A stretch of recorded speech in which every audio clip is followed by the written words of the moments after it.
Hi, everyone. Welcome to Office Hours. If you are watching on YouTube, you can join the actual conversation in Zoom. There's a little link below. If you're new here and you're an attendee, even if you're not new here and you're an attendee and you're wondering how did all these people become participants, you just might listen to us and think that you know more, and you might. They showed up early. Now they had good video, good audio, good internet, and so we opened the doors at 6. Between 6 and 6:40, we're just talking. It's not, it just wanders around, but it's usually it's one of my favorite parts of the conversation. So anyway, 6 to 6:40 is just general conversation. At 6:40, we do the mic, or we hand out the Discord link and do the mic checks. And when we do that, that is when we close out the panel. Now on Fridays and Saturdays for the second hour, we open them back up right before the education talk so that educators can jump in. The best time to ask questions is in that period of time when you're seeing us doing mic checks. And the best way to manage questions is to open up your notepad or have something around and just write down questions during the day. I don't understand why this does this. I don't understand why this camera's there. You'll forget it by the time when we ask you for questions, you're going to forget it. And so the best thing for you to do is write it down when it pops up. So anyway, so think about that and ask those questions, and because really this whole show is about your questions. So it's not there. We don't have a lot of other big plans for it. So it's really all about you. Now for the next week, we're going to keep on doing kind of extended Q&A. We will start doing specific hours again, other than education. We'll start doing specific hours again October 5th. And so my production schedule is a little hectic, and I needed a moment to figure out how we were going to make that more sustainable, and we're working through that. Anyway, so I think that's pretty much it. The one last thing is if you are going to share this with other people, we just want to remind you to use the correct link. Don't use your own link. You'll be tempted to. You'll just say, "Hey, just use my link," and then everyone will come in as you. So you want to use the link that I just put into Makana. And if you don't know what Makana is, there's a chat in the chat window here. There's a link to the chat that we're actually using. So anyway, all right, Bill, what do we got? Well, the first question comes in from Peter Vogel in Berlin, who says the streaming bridge needs port forwarding. Any ideas on how to connect to it without port forwarding? I don't think anyone's got to use it yet. So is it shipping? I didn't even know that they were talking about port forwarding yet. Yeah, so I don't think any of us have a lot of hands-on experience yet. Go ahead, Jeffrey. Yeah, it's not shipping until next month. There's still beta testing, as far as I know. Maybe the beta is showing that. If it needs port forwarding, I mean, you're going to need something that's port forwarding or a small router, or you're going to need a VPN or something to get. And that's, I think, what a lot of us. When they did the announcement, there's the two big things is how is it going to manage that protocol, number one, and number two is how reliable will that transport be? Are they using SRT? They're definitely not using Zixi because Blackmagic doesn't really want to pay for things like that. So are they using SRT or some kind of FEC, forward error control? And we don't know that yet. So we're going to have to just see how it turns out. I'm more interested, to be honest with you, in being able to remote control an ATEM. So there was something mentioned in that piece that was talking about then you can control the switcher. I'm really interested in that. The streaming part doesn't mean anything to me. I mean, it's fine. I just don't trust it. But being able to not have to have it sounds like you might still have to have a VPN. That's the bummer. Is the idea was if I could have a protocol where my ATEM could find the switcher that it was paired with, my ATEM software could find the switcher it was paired with without a lot of hoopla, that would be amazing. But so far, it's made out of unattainium. Any other comments? All right, next question. Okay, moving on to Jonas Dautel. And he asked, do MP4 files support key fill? If not, which ones do? They do not. MP4s are a flat codec. There's not that many that support. There's not that many video codecs that support key fill. A ping sequence, a TGA sequence, TIFF sequence will all carry those. You can have it as a frame sequence. Apple ProRes 4444, otherwise known as 4x4, will carry the key fill. There are there's other there's some other more esoteric ones. The animation, the old animation codec will carry it. That's where a lot of us would use to pass things around in the old days. But ProRes 4x4 on a Mac or anything that supports ProRes is probably the most modern transport for that. I'm trying to think of any other ones that are popular. There are other ones out there, but usually if people aren't using ProRes 4x4, they're using a frame sequence, to maintain that alpha channel. Anyone else? All right, next question. Jonas actually has a follow-on. Alex, will there be a separate office hour channel where maybe the questions get uploaded as single clips to be more discoverable? Note, or maybe also with the second hour so that these get more views and better reach? Yeah, so my longer goal is that we take questions and we try to condense them. I mean, I see this really as a conversation that we're having.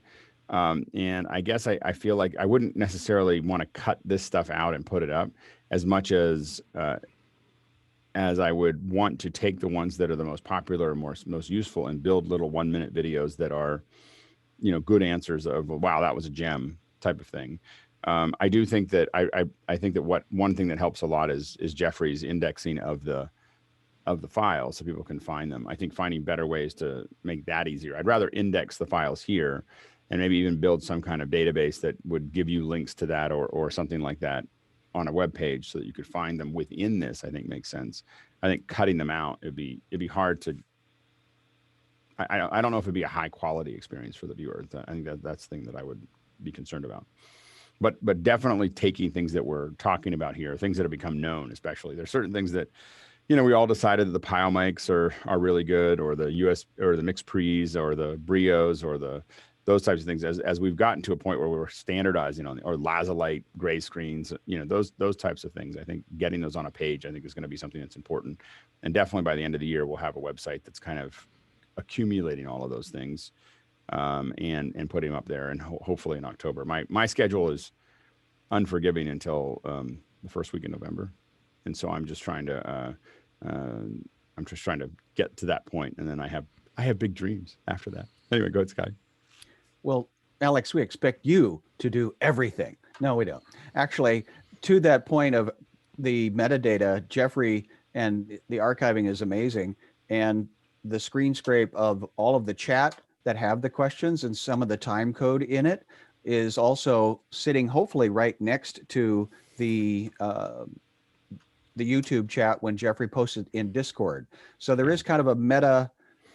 There's information. We've done it in the past. We've done some stuff in the past that would be interesting to do here that I just haven't turned on yet. So what you really want is to be in Mukana and have Mukana keep track of it all and not have anyone have to type it in and just know where the question was and index straight to the video. Oh yeah. I mean, that's what you want. And so I have this 32-page Google Doc that I scrape the questions that I want so I can search in one location. Right. But that's just me. Yeah.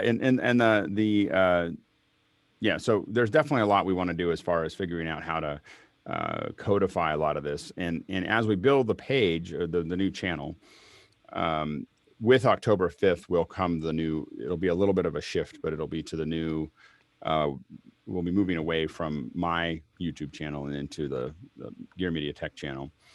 And so that'll be step one of doing that as we go down that path. My goal with both the website when we put it up and the YouTube piece is to have it a place where all of us can post stuff. So I'll post some things, but the idea is for all of you to post it as well, or if you want to, anybody who wants to. And the goal is not that, if people want to post tutorials up there, they can, as something that we've learned here, and use it as a way to, get more notoriety. If we all do it together and we're productive, we'll have more people watching one channel. Doesn't mean you can't have your own channel too that's doing other things or follow-ons or other things like that. So we as a group will decide what we put up there, but the idea is that as a combined resource, we can probably put up a lot of really interesting videos. We just have to think part of what we need to think about is the format of them. It's not going to be kind of like they can look like anything you want. So we have to, one thing that we'll have some discussions about is what is it going to look like, format, structure, that type of thing. and then some kind of schedule. So that's, something that'll hopefully kind of roll out over time. Go ahead, Jeffrey, and then Sky. So these are sub channels. Like for instance, I could have a full channel where I'm putting videos on or doing something that's, Well, it wouldn't be that's inside of our office hours channel. based. You have your own channel on YouTube. If people Yeah. wanted to post things and put it on the Gear Media Tech channel, they could. Like for someone like you, I would, you might take advantage of that by putting something up once a week or once a month. But then, in the notes, we'd say, I have my own channel over here, and that would be fine. The idea is to use it. If we use it as a combined, we could end up with a lot of viewers, but that has its own benefits to each one of us, Because I wouldn't mind doing a masterclass that's in Discord and only for Discord people too. Yeah. I mean, I think that we can definitely do some things. They're by the way, they're shooting masterclass. I think I might have talked about it earlier. They're shooting masterclass in like 2 walls over from where I'm sitting right now.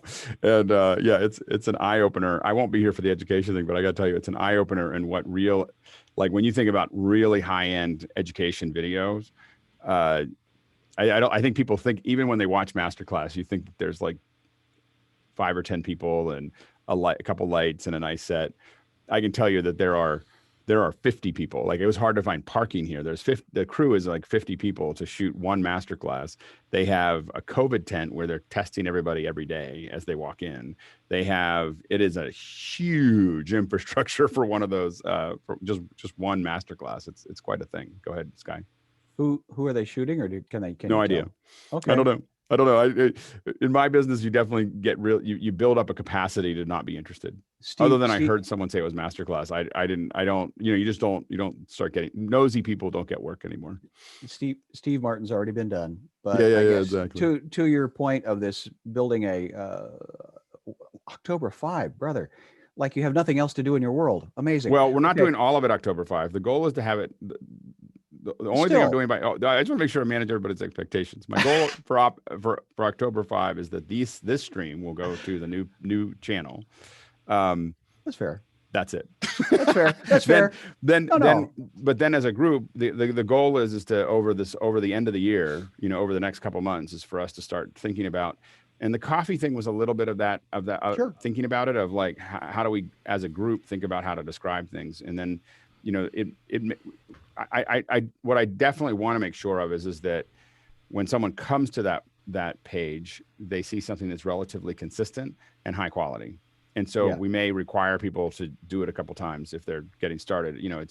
It'll be a place where it's probably, a little bit of work, and we'll kind of tick at it a little bit internally before we put it up. A digital CrossFit. I think that's brilliant. Yeah. So that the question I really had, was, are you going to do some kind of a thumbs up system so that we can, as a community, vote things up, or have a way of giving? I think that question number 2, have you ever heard of the Council of Nicaea? Longer conversation. Oh boy. I'm not going to get into the Council of Nicaea. It was a horrible idea. Anyway, so anyway,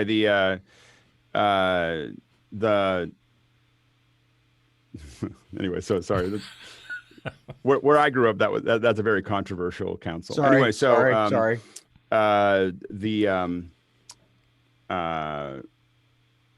So I think that what we want to do is on Saturdays, though, what we would do is actually show the videos. There'd be like an hour or 2 hours of Saturday afternoons that we use to like go through the videos, give people reviews, figure out whether we think as a group that they're going to go up. I don't know exactly how that's going to happen yet, but the idea is that there'll be some thought process in here, and it's an opportunity for us to learn, because we'll all get to watch the videos. As we're learning from the educators, there's the synchronous learning and the asynchronous learning. So I think there's possible. Well, and I think that what we do is we post videos up. There'd be somewhere for people to post the videos up. They might be unlisted, on the page. There could be a whole bunch of unlisted videos that go up there, or something where people can go see them, and then we discuss them on Saturdays. Saturday's not the first time we see them, and if we keep them short, I think that we can go through. And the idea is, like, what are we going to put out? And usually when I think about content, I think about trying to break it up. So Monday will be something to, you slowly build a structure around it to make that work. So anyway, so stuff for us to keep thinking about, as we go forward. All right, next question. Okay, moving on. Tony Sprague says, for an upcoming Zoom webinar, we're looking to try out the language interpretation. Does anyone have a recommended service for hiring quality live interpreters? There is I'll ping Shannon. We use a company out of Washington, D.C.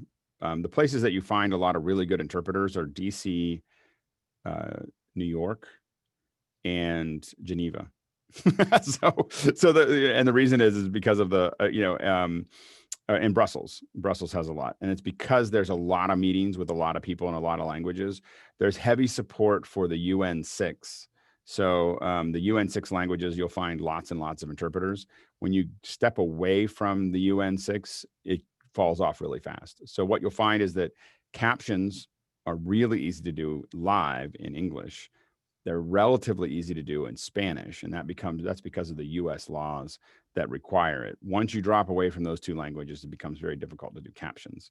In the same way that the UN6, and I never can list them all correctly, but the UN6 are the languages that are used for most official global events, and as a result, there's a strong demand for those 6 languages.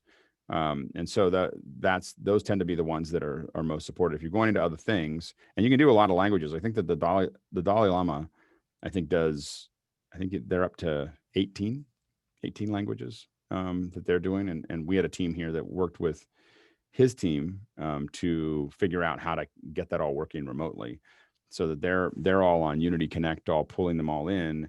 So that half of them are local, half of them are remote, and that's all pulled in. The remotes are all mixed in from Unity Connect into a QL1. That's all Dante embedded into video channels and streamed out. And we're continuing to kind of figure that out. So you can do a lot of languages. It just depends on how many you need.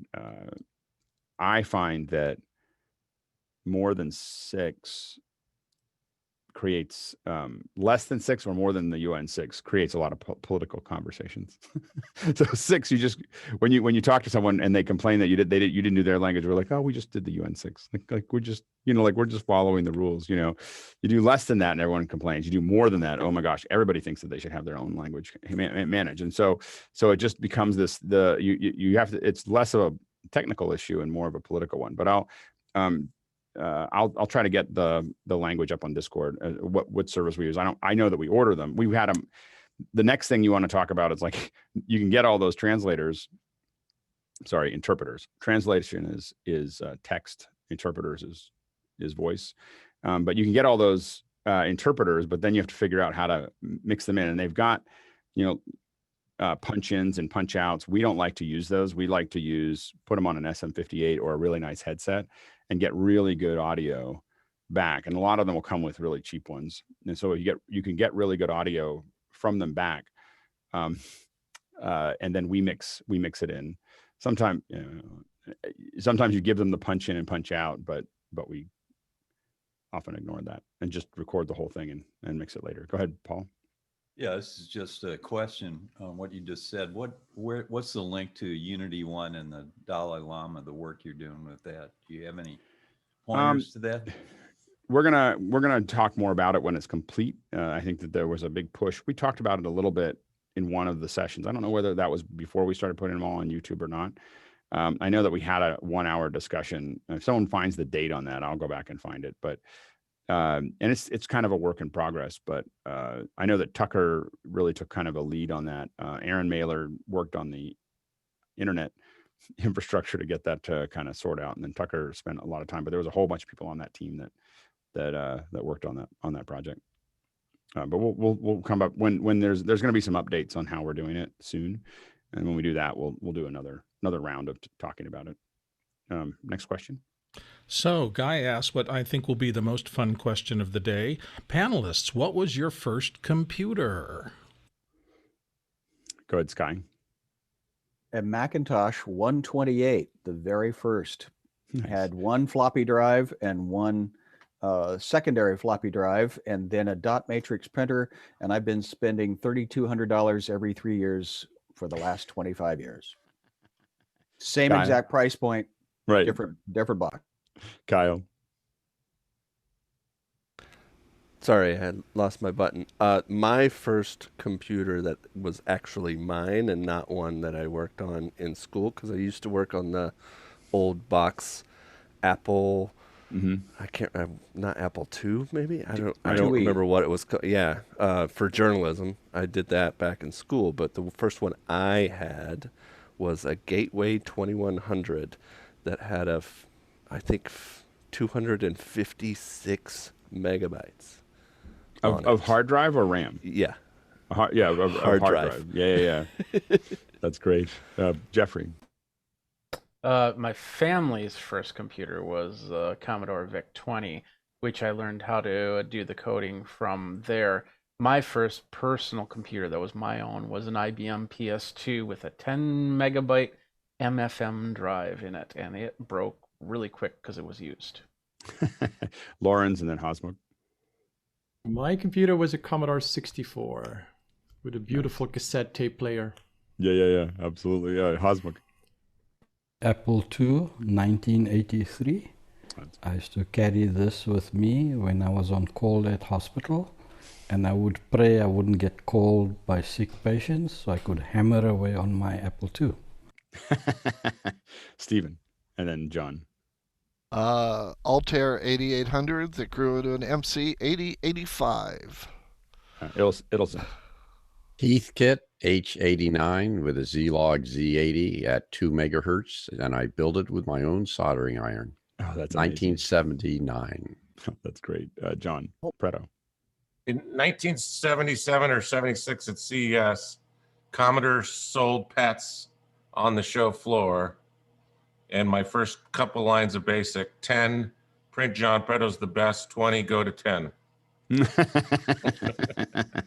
Kev. Oh, we can't hear you, Kev. Mine was the ZX Spectrum in about 1988, and it lasted about 3 weeks before the whole thing fried itself. So the next thing I got was a thing called a time computer, which was a PC, and a US robotics modem to get onto the net. And I've never been back since. That's great. Greg, and then Sky.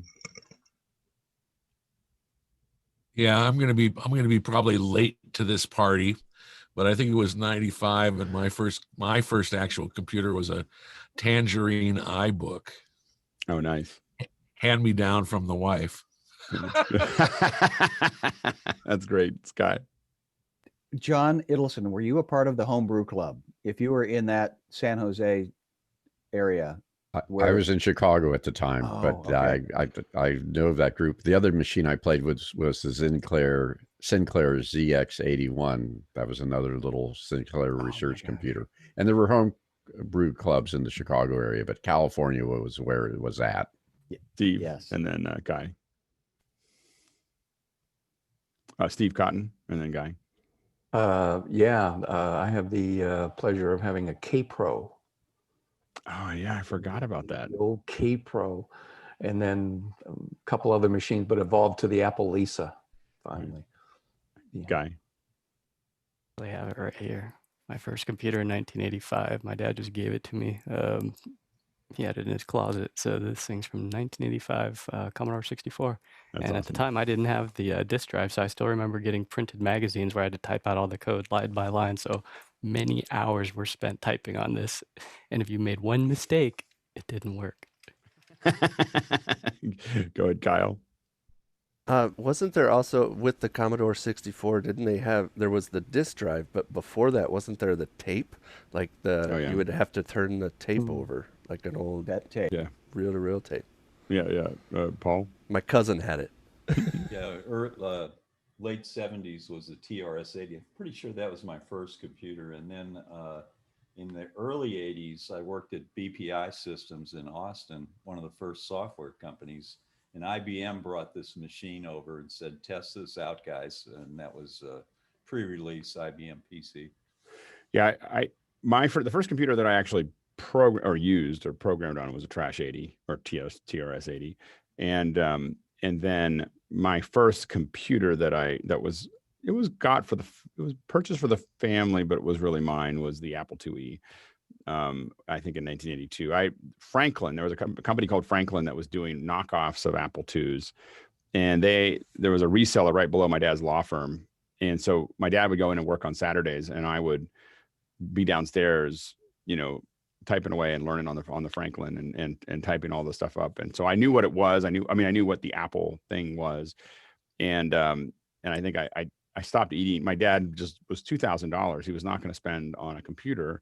This is a crazy thing. And I stopped eating for 3 days and just laid on not on any couch, but the couch my dad usually is in. I just wouldn't get up, and I just lay there and just waited. It just was like, I was on a hunger strike, and my dad finally broke down and bought it. And then he never saw me again. No, I was in my bedroom, like, like just typing. Pretty much my whole life after that was school when I had to. And then I worked on the farm, and then I typed. Those are kind of the three things that my life became pretty much.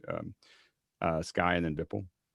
One of the Bill Gates anecdotes is that as a young child, he found that the teletype in their school, but it would cost, like by the minute or by the bit or something like that. But all of a sudden the school got this like $2,000 bill because these kids kept racking up the time on the machine. Yeah. Bipple. The first computer I used was BBC Micro, and it had just one floppy drive. And there was a library in our city called British Library. They used to get a magazine in which they used to list computer magazine, where they used to list some program for BASIC. And that was my first programming language I learned. So it's a nostalgic. That's great. Next question. Yeah, for me, it was a Timex Sinclair, which I did not get along with, but then my 128K Mac, I got along with real well. It changed my life. All right, my next question comes from Rachel Ann Clifton with 2 camera setup for a live stream. What are a couple of secrets to keep the aesthetic the same? Is it all in the lighting or the camera models? Thanks. Go ahead, Mickey. Yeah, with matching 2 cameras, you'd want to, as much as possible, use the same 2 cameras, same model of cameras if you can, or at least stay within the same family. That would ensure that the color science is the same, and when you match up all your settings, all your white balance and everything else, they should come out pretty similar. And also, your lens choices, if you stay within the same family of lenses, that would also ensure like similar qualities to the image. And the thing to know is definitely that once you change your lenses, even if it's the same family, the coatings and the glass and everything else that it goes through will cool down or sometimes adds a little blue, sometimes adds a little green. So you really have to know that. But if you're using webcams, I would definitely keep them the same. It's almost webcams never look the same. I mean, you can't get 2 of them to match each other. You have enough trouble getting 2 of the same ones to match each other because, you will need some kind of manual setting, whether it's Logitech camera settings or webcam settings. One thing we noticed this morning, I'm on a Brio this morning, and we did notice that the webcam settings had a finer control over the Brio than the actual Logitech software. So which I thought was interesting. Go ahead, Kyle. Speaking of your new camera, we mentioned earlier, or I don't know if you saw earlier, I don't know if you're sending a lower resolution but when we cut to you, it's a different resolution than the rest of the group. And maybe check the HD setting is checked in the video settings. This is a computer that I don't use as often, so it could very well be an HD issue. Hold on, let me see here. Just wanted to. That's but good. Also, That's a good point. Oh, I didn't have enable HD up. Yeah, I think I. Oh wow! You just. Hello there. That's a difference. Well, let's see here. So, case in point, check your settings. Yeah. So that's sharper, is what you're saying? Much by an order of magnitude. I wasn't doing the Brio right. So it was like everyone was thinking, I don't know why he bothered with a Brio if he's going to look like that. So that's the Brio at full res. All the way to 11. So just so you know, you are shaking just a little bit. Yep. So it's moving around too. So that's because it's a problem we end up with. It's not, so I need to get the Brio up on a tripod on the other side. I pulled out my tripod and I realized that my camera that I had on it was a quarter, or was 3/8. So I don't have a quarter 20 with me. So the Logitech is quarter 20, and I just don't have the adapters. And so normally I wouldn't. So normally what you want to do is this issue that we have that problem all the time, which is that if the camera is on the same desk, you're going to have issues, especially when it's zoomed in. And for you to do that in California where you live, that's a scary idea. So don't do that. Yeah, I was thinking, was something headed toward me? Yeah, exactly. Down here in San Diego. Yep. Next question. Okay, moving along. Peter Rosado says, related to the MP4 question earlier, what is key fill? So key fill is really you have two video streams or two video pieces that are, one is it's funny because it should be really fill key, but it sounds better as key fill. So one is color. So that is whatever you're going to make, whatever it's going to look like. The other one is the key, which is the alpha channel. So basically when you do a key fill into a switcher, you're getting two synchronized video streams. And one of those streams is the color that you're going to show on top of the screen. And the other one is the key for it, so that it'll key nicely into the frame. And so and then if you're doing that, you have to know whether you're doing pre-multiplied, is that key being pre-multiplied onto the fill, or are you doing a straight alpha? My opinion, the proper way to do it is a straight alpha, but most switchers don't know how to do that. So you're going to have to, and so pre-multiply means you take that key and you actually multiply it to your color. So that fill version is that over black. And then you have another one that's just usually white where you want it to be opaque, and black where you want it to be transparent. Those come in together and the switcher knows what to do with them. Go ahead, Sky. It's also in Photoshop, I think, referred to as a transparency or a transparent alpha background channel. or an alpha channel. But again, these languages, and I think it originally comes from what was called the matte, and it was from the film days where they would paint a scene, but then it would be black underneath that you would then cut out that lower image, but then have this fictitious hand painted over glass scenery. So it's a lot of words that mean the same thing. Right. Absolutely. Next question. Roger Miles says, what is the current status of moving windows in gallery mode for attendees in Zoom meetings and webinars? I think people can move them. You don't see anybody else do it. Like you won't see, like Mickey, if you move the windows, I don't think it affects any of our windows, right? I don't know if Mickey can hear me or not, or if he's he looks like he's working on something. Anyway, so so if we won't see anything if you move the windows, Mickey, is that correct? Like, you're the host, so I think you'd be the one that could. Sorry, I was listening to the Mukana stream and tweaking. Yeah, if I move around, it at least in my experience, it won't. It doesn't affect anybody else's view. Yeah, that's like I'm moving stuff around right now, and no. But when you spotlight somebody, spotlighting will go full screen. And the one thing that is different, I think all of us on this are all upgraded. So I think if Mickey does, for instance, multi-spotlight, it would probably ripple down, everybody able to see it, in that area. So if you do now if you add another spotlight, Mickey, what does it look like? There you go. So question, so we have two up now. So now the question for the folks in the, are they seeing that is the real question for our participants. Are they seeing a 2 up? Yeah, you should. And how many? And how many can they have? Can you have 5? Up to 9. Up to 9. Ooh. Yeah. So, but the problem with it is right now is that everybody in the webinar, anybody who doesn't have 522 or above will not see the effect. So what the scary thing about this is right now is that if Mickey started doing, I did a show where I just was jumping around and doing I was like, oh, this is kind of cool. And fortunately I did it fast enough that no one really noticed. But when I looked at it later, or when I talked to people later, they're like, I wonder why you hung on that person for a long time. And I was like, I didn't hang on anybody for a long time. And what happened was they were only seeing either the last spotlight or the first spotlight all the time. So anything else you added didn't have any effect on what they were seeing.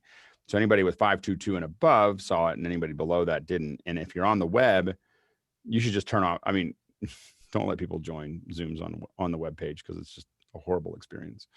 You want to have them do what they need to do to watch it, because they never see gallery, and they never see any kind of multi-spotlight. All they see is speaker view. Mickey?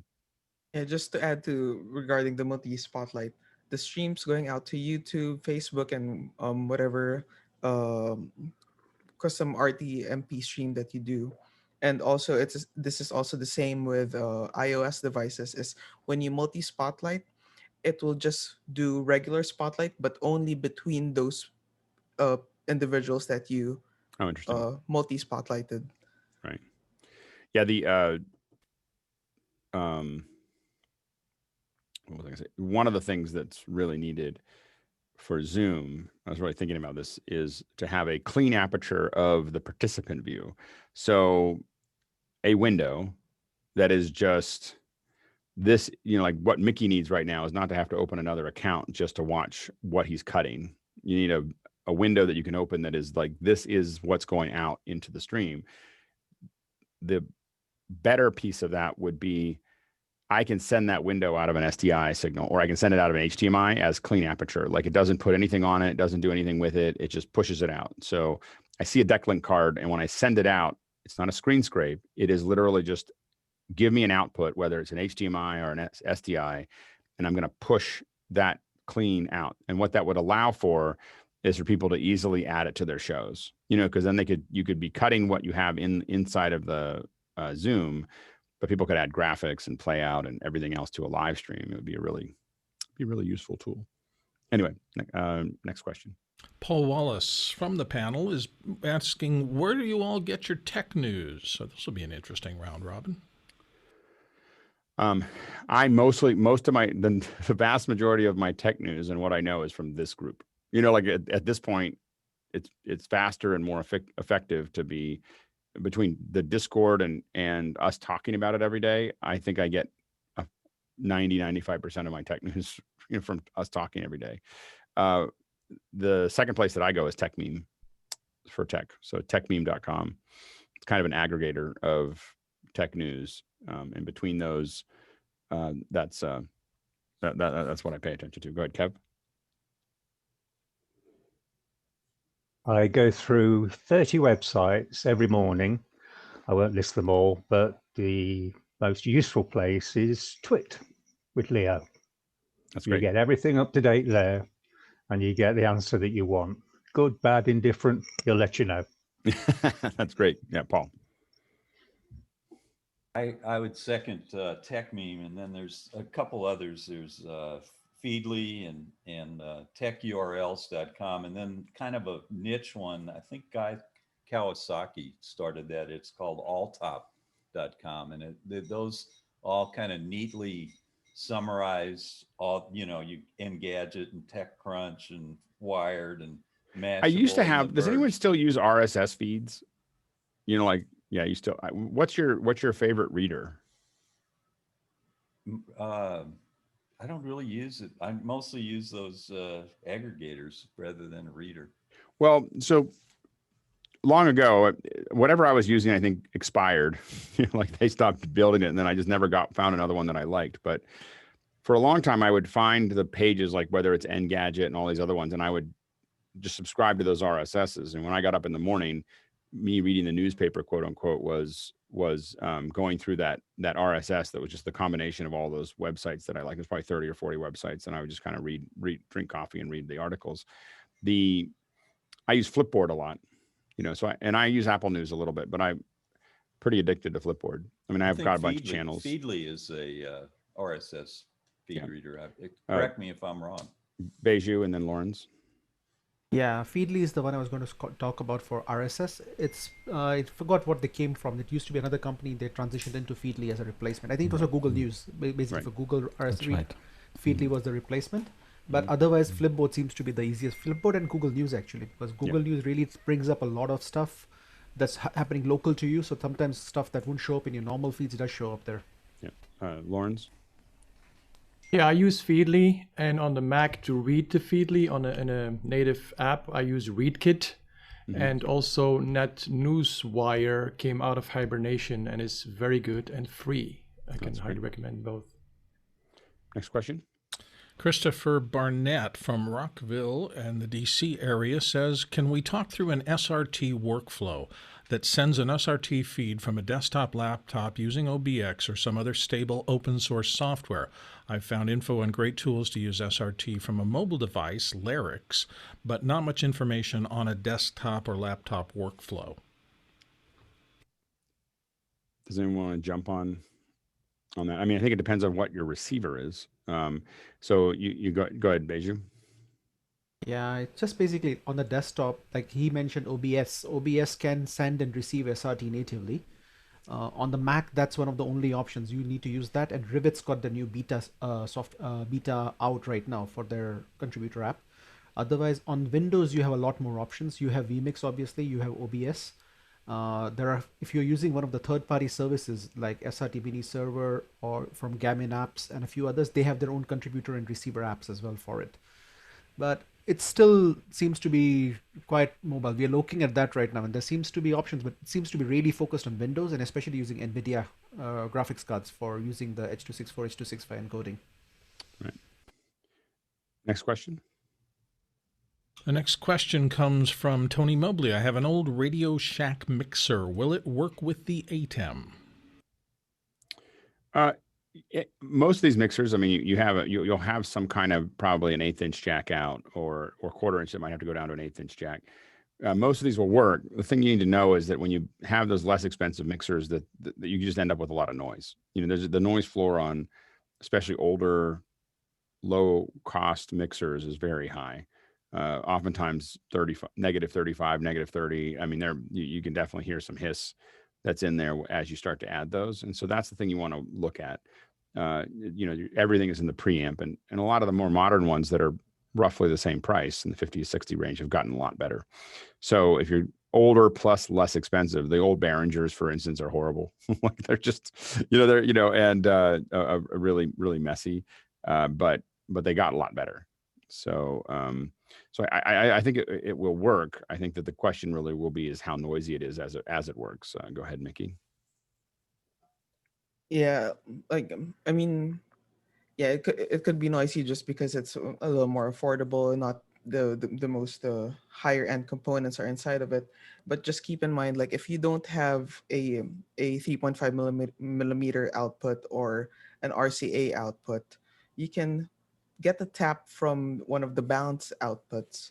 Make sure the cable's wired correctly. You could send me a message in Discord regarding wiring.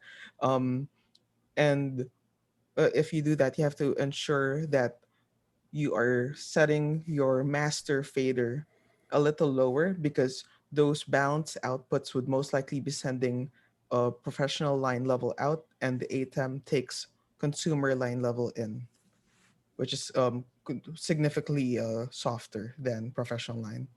Go ahead, Greg. Yeah, I think Mickey kind of wrapped it up there. I would use the RCA outs if you can, and just try it and see how much noise you get. Yep. Kyle? My question is sort of like this is what we did. Instead of doing mixer into the ATEM, but send it into the camera. Like if you, depending on what camera, most cameras have at least an XLR if they've got a mic input, and then just turn on the always on camera, like audio for the camera, and just mix it that way. Like a lot of people use the cameras as an input, especially if you have an XLR on the camera or something. If it's equal to the ATEM, it doesn't buy you a lot, but if you have a better connection on the camera, it can. Next question. Steve Bauer is back, and apparently we got a little over his head with this. Please answer the key fill and alpha channel as if you were explaining it to a 5-year-old. So you have imagine a picture, but it's a video. It's a long video, and what we want to cut a piece of that picture out and put it on top of another picture. So we have you're building basically a collage with video, but you have to figure out how do you cut it out. So the key is basically a black and white image that cuts the part of the image out that you want to put on top of another image. And so that the fill is the image that you actually want to put on top of the image in the background. So you have the background image, or it could be a lot of them. You can have a foreground image, the one that's going to be in the front, and it's going to have the image and then the cutout of that image. And that cutout we call the key. And it's basically white where you want it to keep it, and black where you don't want to keep it. And it might have some grays in there if you want it to be a soft edge. That's the best I could do. Any other tries at that? Okay, next question. Hopefully that Okay. helps. Moving along, Tony Mobley asks, because this is office hours and our chains often change, what's the current configuration of the Panelist's audio and video chain? We'll do just a sample of anyone who's changed it. And we should go back to when we do the mic test of everyone talking about their audio and video pipe, just to make sure that's the easiest way for us to update it all the time. Go ahead. We'll just take 2. Kyle? I did change mine. I am talking into my pile, into a Rode XLR Plus, into my Zoom F8, which is then fed into my computer. And my video is old Canon Vixia running into my ATEM Mini Pro and into the computer. That's great. Scott, what were you showing? The original Skull Candy. Very good. The only thing that's changed with mine is my Scorpio's was pressed into action, and so I'm using the MixPre. But outside of that, I got a DPA and a MixPre and a Brio.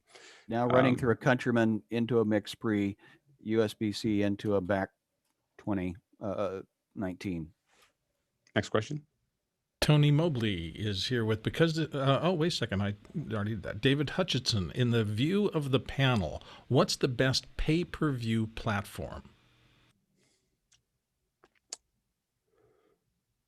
I want to know that too. My DirecTV is coming up at the end of this November. What are my options for? So if you had to pick one, I would still pick Netflix. I mean, I just think that they're further ahead as far as the variety goes. If I was going to stack it right now, I would stack it as Netflix, then Apple TV Plus, then probably for us in our family, probably Hulu. For professionally, YouTube TV, because I can scrape image, like I collect things. So I have like every live show, every live news and sports and everything else. I just hit on YouTube TV. I just hit record on all of them, so that I have this huge library of all these broadcasts. And then I go through them and I go, I wonder what people are doing with super sources. And I'll go through and record, because I can just use QuickTime to record off of the web. So I just go through and I just grab all of these examples of super sources and lower thirds and other things. And so that I can, when I'm talking to a client or I'm thinking about it, I can see like what everybody's doing. And I do that relatively often, not super often, but like every quarter, every 6 months, because it changes like the feel of it. Like, for instance, there's certain shows that you really want to pay a lot of attention to. Erin Burnett on CNN, their graphic design on hers is just really good and really subtle. They do these sweepers. And so I break through, I kind of go back and I go frame by frame and I watch, and the teardowns were me putting that up of how I think about those things. So if you go up to the Pixel Core YouTube channel and you look for the teardown, which is my thing, that's what I do all the time with it internally. And someone said you should do that. Someone told me that when they saw how I do that, they were like, you should just record that and put it up. And so I did, and that's what the teardowns are. Mickey and then Jeffrey. I wonder if David is asking about platforms to put his productions into for, like if he wants to do talks or conferences or something. Oh, could that be the question? Can you read? Yeah, the he question clarified again? it in chat room. So what was it? Say it The again. question itself was, in the view of the panel, what is the best pay-per-view platform? Those are the words, but I... And he clarified says in the it right chat, below there, Bill. Yeah, I'm meaning to stream our own content live. Which I don't know what the best platform is, but I know a lot of people are using Vimeo for that. I was going to say that I think the Vimeo is way out ahead of everybody else. Yeah, no close second. I'm going to agree with that wholeheartedly. If you're public facing right now, I think Vimeo is the place to be. I use that and Frame.io, but Frame.io, because it has a wall that nobody can get through, is what I use client to client. Yeah, but if you're going to put it up, I mean, and they have so many services. They have Vimeo can build your app so that you have an app on across all the different platforms, and it costs a little money, but if you're going to get serious about it and you want to have your own channel on Apple TV and on Android and on everything else, and You want to be able to have an easy way to punch, and you can punch in live straight into that channel if you want to do live events. When they first did it, I will admit that I thought that they were a little crazy. But as I got my head around it, I think that they have figured that out better than anyone else currently. As far as the whole picture of how to do it. Beju, and then Kyle, and then John, and then we'll move on. Vimeo is definitely the one, but just you have to be careful that if your usage gets really high, they will want you to shift to the enterprise plan, which is 10 times the price. Right. So you need to make sure what your usage is. Like if you're within 99% of the normal users, you can stay on the standard live plan, which is quote unlimited.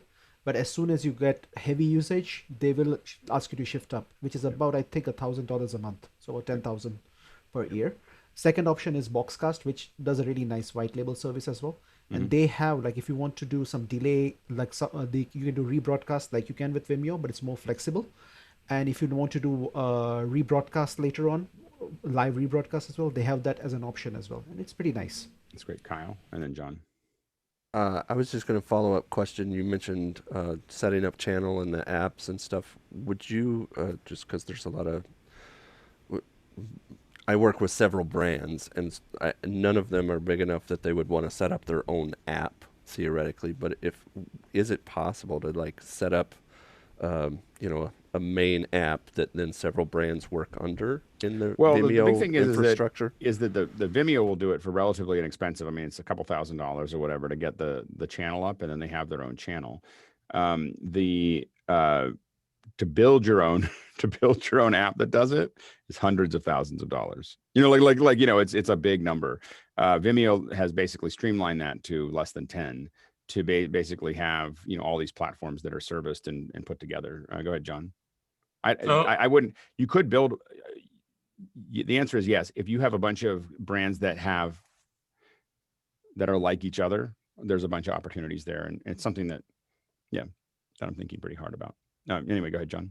So in 24 years of live streaming, I've seen very, very, very few pull off a successful pay-per-view live broadcast with Joe Walsh and Kelsey Grammer and Kenny Loggins, all these guys. Unless you have extremely relevant content or you're doing continuing education, pay-per-view or you're the UFC, it's a tough sell. Well, I think that I would say subscription is a much better model for this, as a subscription model that people pay and they get access to it. Go ahead, Bill. For content creators, I'm a Final Cut 10 guy, so I'm plumbed into Vimeo, and it's super simple. I think on the PC side, a lot of my friends use Whipster for that same thing. Getting that out of the way and just being able to literally share out something from your storyline or timeline directly into these services with keywording and stuff like that can be very powerful for easing your life. Next question. Okay, moving on to the next question. Sky is here with any tips using in-ear molding kits for audio implements, audio earpieces. I only have one good ear, so it's kind of important. I resonate with that, Sky. Audio implements makes one. I mean, they'll send it to you. Have you asked them about that? The audio implements will send you a little box, and you push it in and you send it back to them, and they'll print it for you for theirs. No, I have the box. It's just I have one good ear, and then there's a little chemical thing that you mix up, and I'm just concerned about shoving stuff into my one good ear. Yeah. So if you are concerned about it, just remember that in every city there are people everybody who manages ear health. Doctors that do that. I can't think of what it's called. Audiologist. What? Sorry. Audiologist. Yeah, audiologists. So there'll be 10 per block in some places, and you just go to them. They'll do it professionally for you, and they'll do exactly the same thing. And that's what I have the same thing. Like I got those boxes and I don't use them, but the ones I had, I went to an audiologist, and they just mold your ears, and then they send it, and it's done. That's the tip. Thank you. Yeah, exactly. A lot of these manufacturers, like audio implements, they have a list of audiologists that they recommend, and like just know that of course they will want to use their own kits and not yours, but they know how to do the mold specifically for that manufacturer. And they're not that expensive. I don't remember what it was, but it's not like horribly expensive to do it. It's a couple $100. Yeah. Yeah. Next question. Beju is here with anyone have any experience using the Media Looks video transport service? Any feedback on how it compares to the alternatives? I don't even know what it is. Can you explain that? Yeah, MediaLux is basically going back to SRT. It's similar to the NDI Cloud and NDI Media Engines, basically linking up multi-sites using SRT as the backbone. So it's a turnkey service that you basically have a sender app and a receiver app, which links up through their site. Basically, you pay for it as a license per number of streams coming in. So, and you can set the quality you want, the latency you want, and it's got a simple app so you can monitor and patch as you need it. So I was wondering if anybody had used it. I'm looking at it for a couple of things. It's not super cheap. It's not super expensive, but it's not cheap as well. So I was wondering if you should put that kind of stuff in the second hour too. One of the things I do want to do more of on Mondays specifically is bring in different vendors to just, it's kind of like something that we're interested in. We're gonna, and they may be really expensive, or cheap or whatever. It'll be all over the place. Like I'm probably gonna try to bring in Blackbird. I don't think most of us would could pay for it, but it would be interesting to just see what's possible, with that kind of thing. But this would be another good one to look at. Go ahead, Guy.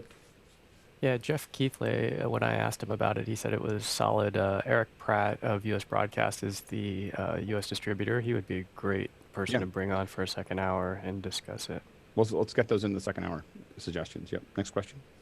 Christopher Barnett's here with also would love to hear George talk about his recent work he shared on LinkedIn involving multiple types of video conferencing inputs. Put that in the second hour, and we'll reach out to George and see if he can talk through that. That'd be great. Okay, yeah, absolutely. Then moving on to another Beiju question. Thoughts on the recently announced AJA Bridge Live? Does it look to be competing with the High Vision Makitos, the Elementals, or a hybrid of both? And then he has a web link there. I have not used it, so I don't have a strong opinion about it yet. What's the price on it? Is there a price? $15,000 MRP. Then extra licensing for JPEG 2000. Do you know what transport it's using? Is it a point-to-point to it, or is it an encoder? I think guys also looked at it. I think it does SRT as well. It can do multiple transport. There's HLS as well, I think. So I've just been looking at it. I thought you might have seen it. You have it on Discord, I think. Okay. I haven't. I admit that I in Discord, you'll notice that there are like Mukana, RFI are places that I spend a lot of time. And I try to get through to other things, but there's so many conversations that I haven't seen. I miss a lot of them. I kind of randomly go through them. Right now, my schedule is hectic. That's another one to put in the suggestion of, I can talk to folks at AJA pretty quickly about getting them to come join us to talk about a product if there's something that we're specifically interested in. One of the things I want to talk about is ColorFront and the FSHDR and stuff like that from AJA at some point, just because I'm using it a lot. so it would be, I think it's a pretty cool thing to think about, and how it relates to HDR and that type of thing. So I haven't used it though, so I don't know. Next question. Next question comes to us from Chad Lafarge. When do you see Logitech ramping up webcam supply to meet demand? Talking to manufacturers, it's not that they're not ramping up. It's that the demand just keeps ramping up faster than they are. They are ramping up. They're, I don't know what Logitech's doing, but I've talked to some companies that have increased their production capacity by 6 to 8 times what they were doing 6 months ago, and the demand for the product is just higher than they can than their ramp up. So we wouldn't want to assume that they're not ramping up. It's just that there's just so much demand. Logitech has this for the price and performance and everything else. They really have the high ground on webcams, and so that's the challenge. Like there are some good cameras over $200, but under $200, I think that Logitech kind of still owns it. And so I think that's why they're in such a high demand. I don't know when they're going to be able to fix that until they saturate the market. Next question. Kyle Hammond asks, would it be possible to set up a green room in Mimo Live using Mimo Call? I don't know how I would do that. I don't know how I would. We do a lot of different green rooms. In fact, we're building a new style of green room for Zoom, which is that everybody's on point to point with rooms, and then we bring them into a switcher, and they can all talk to each other, and then we can pull them literally out while they're still connected. But that's a lot of hardware. Like, I don't know how to do it in the software and do it stably. Since no one else has their hand on, we'll go to the next one. Next question. Frank Haney says, Jeffrey Powers mentioned the idea of having some master classes. If the office hours community wants to have focused session on production topics outside the regular office hours Zoom meetings, is that okay? I would attend sessions that are more focused. Thank you. Yeah, we definitely want to do that. I mean, that's in the roadmap. And if anyone wants to, announce ones or have us announce them, I'm happy to support members doing them on their own. We have a place right now for community, events and so on and so forth, that you're more than welcome to post things that you're working on in there. The roadmap, I think that there is a future somewhere where we start doing, 1-day sessions, weekend sessions, 3-day sessions, in addition to this, where, or 4-hour sessions. We just spent a couple hours with a Resolve expert. I won't call him out just yet, but I was like, oh, we should really, Resolve was quite a thing. And we're doing a bunch of HDR stuff. So I had to come up to speed very quickly. And so I just called the expert. So I was like, I need some help. And so he, I don't think he's going to mind. Alexis Van Hergman, he knows a lot about Resolve. That's all I want to say. Sky, go ahead.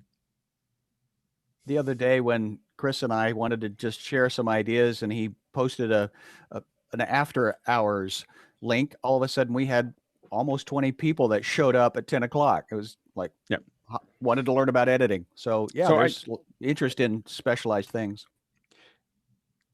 I think that you could do this 24/7. Anyway, next question. Next question comes from James Babbitt. Hi, Alex. When you're using your Brio, where is the Enable HD setting located? It was in video, in my video setting. So in the video settings it's right at the very top. It says camera, Logitech Brio. And then it said Enable HD, which I had not turned on this laptop, because I haven't used this laptop very many times to jump on with you guys. So I just hadn't thought about it. And so I did, made a big difference. All right, next question. Next question, I think, is a little tongue-in-cheek. James Babbitt says, hi. Oh, I'm sorry, Sky Gleason. Alex, have you ever turned your original Macintosh 128, 512, or SE30 into a fishbowl? It's very tempting.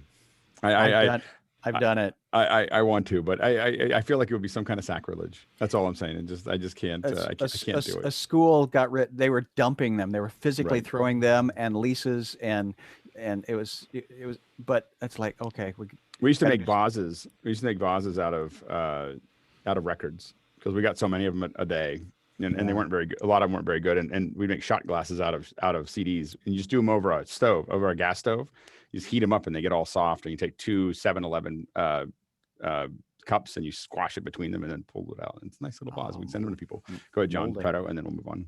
My favorite are the SGI refrigerators, the old Onyxes, the $150,000 Onyxes with the reality engines. I traded an 02 for something. I don't remember what it was, but I had an 02 for a while that SGI gave me and then went out of business. So I still had it, and I kept it for a while, and then someone needed it, and I traded it for something that seemed useful at the time. I've never seen a teal a teal color on any other computer since. I was the dealer for Southern Nevada, so we sold a lot of those units. Next question. If you were to buy a new Apple Watch like yours just blew up, would you get a 6 or an SE? I would probably get it. I'd probably get the SE myself. There's very few things I use on my watch. I can't go back. I don't want to go back. And I had a really good watch. I had a Citizen Navihawk or whatever. And so it had lots of tools and things like that. There's enough going on my watch, on my Apple Watch, that I couldn't go back to my Citizen. Mostly the timer. Like when I do tea and when I do other things, the timer is super, super valuable to me. And that, and it's the one place I let notifications pop up for text, just so I don't get, and alarms, but that's it. I don't use it that heavily. And so I don't think that the other stuff really matters to me that much. I'm sure that it does for some people. It doesn't matter to me. I'm not that, the whole always on would drive me absolutely crazy. So I like the fact that it's off until I turn it on, until I look at it. Yeah, I like the heartbeat stuff and the fitness stuff, but that's all in this SE, I believe. So I don't think I need the bigger one. I still have the last, whatever the last version is, maybe 2 versions ago. I don't think I've upgraded for a little while. I have 2 versions old, and I'm totally happy with it. Next question. I believe that's it, except for education, unless Okay, great. you're missing Let's bring something. anybody else in. If you're in education, go ahead and raise your hand. Oh, look at that. Everyone's just waiting. All right. I have to step out, friends. Have a great show. Hey, thanks so much, Lawrence. You're welcome. Yes, and I'm sorry, guys. I do too. Thanks, Greg. Bye. See you. Good seeing you. I'm going to make the transition to college football. Same. Go ahead. Boomer With, sooner. with all those fake crowds. The changing of the guard. It's great. I have to, unfortunately, my favorite conversation is education. And I always have to, right now, I have to, this week and next week, I should be back to normal. So by next Friday, this crazy 2 weeks of production will have subsided, hopefully. So it's killing me though, to not be here. The only thing I was going to say in the education one, which I mentioned in the earlier part that I think is fascinating, is that for the folks who just jumped in, is that they're shooting a master class in our building. So we have a studio. It's a big old, it's the old ILM stage, and they're shooting master class. And I feel like watching, I haven't been able to watch it. I don't know what's in it. All I know is there's 50 people doing it. Like when you think of teachers trying to make their own content and you look at masterclass and you think that there might be like 3 or 5 people that are shooting that, there's 50. There's like cars, like it's hard to find parking right now. And they're shooting this, it's just this massive operation to shoot what you see in masterclass. But there is some future, I think, that is us doing that for the best, for content that we know is somewhat evergreen. And can we bring Laura in? I think Laura Thompson's still stuck out there.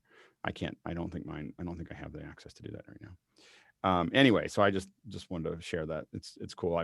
I'd love to see if they would let us show behind the scenes or talk, maybe bring their production crew on. So I'm trying to work on trying to get their production crew to maybe come on and talk to us about their process. And so I'm if anyone knows anyone masterclass, let me know. They're here, but you're not supposed to go over there in this building. And so I try not to break any of the rules. Go ahead, Sky. Alex, I'm giddy. I mean, the cast of characters that just showed up, my heart is just, I'm just overwhelmed. And the other thing I'm thinking is I'm going to vote towards changing it from education to learning, because education is a process, but learning is the goal. Right. We would call it education and learning, so it's they should be the thing. Yeah, absolutely. Anyway, I want to thank everybody. I have a production in about 2 hours that I'm already late to go for the pre-show. I have to get ready for a tech meeting at 8:30. I just want to thank all the educators who came. I want to stay long enough to say, hey, say hi, see everybody, say hi. And it's such an honor to have you guys come here on Friday and Saturday mornings. I just really want to thank you for contributing. So thank you very much, and please keep coming, and we're going to keep building it up. And you guys are the, kind of the linchpins that make all this work. When you join, I'm always so excited. It's like this super crew comes in and shows up and prepares this conversation. So anyway, so thank you so much. And it's having me think about all these ones where we tell people like, hey, let's bring people in on the second hour for the camera one or for the audio one, so people can come in and just be part of that conversation. And the reason that I'm thinking of it that way is specifically because of how amazing our education group has become, because all of you come in and just jump in and give us real world solutions and problems. So anyway, thank you very much. And I will see you guys all next week, or I'll see most of you tomorrow. I'm going to be in a hotel room somewhere in the LA area tomorrow. So my bandwidth, we'll see how my bandwidth works and whether it works. And fortunately, there won't be that many people there. So maybe the bandwidth will be really good. So anyway, so we'll see how that goes. It'll be me or somebody who, if I can't get my connection to work, but I'll be down there just for the day. So anyway, so I will hopefully see you all tomorrow morning. Otherwise, next week will be a little chaotic on my end again. But as we get to the end of next week, and especially as we go on October 5th, I'm kind of starting to think of these as like seasons, so October 5th until something, we're going to really focus on it, and then we'll take a little bit of a break, and then we'll come back to it. So I'm kind of doing that. Anyway, all right. See everybody. Thank you, Alex. Have a great This talk. is so nice to see faces that have been here a few times before, and this is just awesome. This is such a great education panel. Yeah, so right, we're Bill, going to take do it mic away. checks here in a second. What? Excuse me? Yep. Take it away, Bill. Thanks. Oh, okay. We're gonna do mic checks here in a second. I just wanted to make sure that I think somebody has the con now that what I was doing is now being taken care of. So I think we're good. So we're heading into the mic check system. So Mickey, you want to dive in and take over? Sure thing. Hey guys, as usual, our goal is to hit -20 on the short-term data number on the upper left-hand side of the meters. We're gonna start off with Roscoe and then Bruce Francis afterwards. Good morning, everyone. Let's see how I haven't changed anything since yesterday, and looks like I'm about -18, so I need to come down a skosh, and coming down a skosh there, and let's see if I came down there, maybe half of that, and right about there. Okay. All right, thank you very much, Bruce, and then Emily. Good afterwards. morning, everyone. I'm happy to be here with you. I'm looking at 15 means I got to come down a little bit too, doesn't it? Let's Yeah, see. just a little bit, We a try to dB or come two. down just a bit. So I see 18, 17, getting closer. I'll try it again. 18, 19, 18. I'm continue to go down. I'm wondering, well, there we are. There's my 20. Okay, I've hit 20. It's not Maybe staying a there. How bit does that more. sound to you? Go down a bit more, Bruce. Down a bit more, okay. How's that? Is it better yet? There's 20, 21, sounding like it's good. Yeah, I think okay, we're good. there. Thank you stay very there. much, Good. Emily, and then Kent afterwards. Good morning, Mickey and panel. Looking to see if I'm right on, and it looks like I'm okay, maybe a little low, but I'm sure I'll get excited and bring that up once I start talking about education. It's a tiny bit hot, actually. So Oh, we're hot. hitting -18. So just the slightest bump down. Slightest bump. I'll try that. Okay, so I am, still a little hot. Coming down a little more. All right, so the leaves are starting to change here, and they went really quickly in 1 week from green to orange and bright red, which I really like to see. And am I okay now? Might have gone down a wee bit too much. So I split the barely difference on touched that last chain. You're on the scarlet, right? I blew on it. Yeah, the scarlet gets finicky at certain gain ranges there. Gotcha. All right, so But let's yeah. try this again. Does that look okay? Am I all right? It's still Yeah, I think you're bouncing around the area. Well, all right. I'll should be move fine. away a little. How about that? Right, thank you very much, Kent, and then Stevie afterwards. Good morning. This is Kent Kersey from Salem, Oregon, and looks like I'm too hot here maybe. So I'm going to turn this down a little bit, see what happens. And did I go down too far? So go back up a little bit. This is the Shure SM7B going through the Focusrite and then into the ATEM Mini and almost there maybe. Let's just do one more click and see what happens. Might have gone too far up there. Too far. Wow. And I'm just using the little buttons here too. So might have gone too far. Oh, I saw a 20 there. We should just say, hey, we're good, right? So maybe a slightest yeah, nudge down. just down a little bit more. Okay, a little bit more there. So going down. Oh my goodness, this is Yeah, I think today. Wow. Sorry, too far down again. Okay. Be very gentle with it. Okay, so how did that go? Did we get closer here? Maybe just up a little bit. Okay, so all right, so you let's were good earlier, but right before you said just go up a little bit. okay. Okay, I'll turn it back down a little bit. Oh my goodness, wow. The problem is there's like 50 knobs on here, so it's like, oh, which one am I going to press? And then so then you press all of them, and then you should have pressed none of them. And so now is it too low? I think we're there. Okay. Yeah, just we're in there. Yes. All right. Bear in mind that it takes about 4 or 5 seconds of continuous speech for you to see an accurate reading on the meters. Cool. But yeah, we'll move on to Stevie and then Aaron afterwards. All right, so I'm gonna try as well. This almost like a carnival game here that we're all playing. See if I can tune in right at the right spot. I'm looking at it. I got red, so I'm gonna try to bring this back a little bit as well. all I have is this one little gain button. So I know you guys got some really nice fancy setups. Mine just looks fancy. It's not really, it's all cardboard, just so you know. All right. So yeah, And maybe give us a like a 2 dB down, Stevie. to be down. Okay, so I'll just click this twice and see how that works. Is that any better right there? It Give looks us better on my side. If I'm looking at the number, I'm like 16. Do you want it a little higher? Our goal is to hit negative 20. Negative so, 20. Yeah. So here we go. Yes, as Emily said, the trees are changing really quickly here. So I'm trying to mentally get myself ready because winter is coming, as they say. So, all right. Is that any better, or I can move this around a little bit? That's about all I got right there. No, I need Yeah, maybe go down a bit more. go down a little bit more. I'm changing the range on the mic. Is that any better? Switching this over. Give us a few seconds of speech. No problem. I'll try to talk through a little bit, see what we get. This has like that range finder thing on the mic. So it's like which direction I speak into it changes how it comes out on my side. So how about there? Is any better? I'm seeing 20s on my side, but then it drops onto 15. So I guess this is the game that we're all getting used to at this point. Go down and level. Go down, down, down, down. Well, that's... We're not hearing any change yet. You guys aren't hearing any change. All right.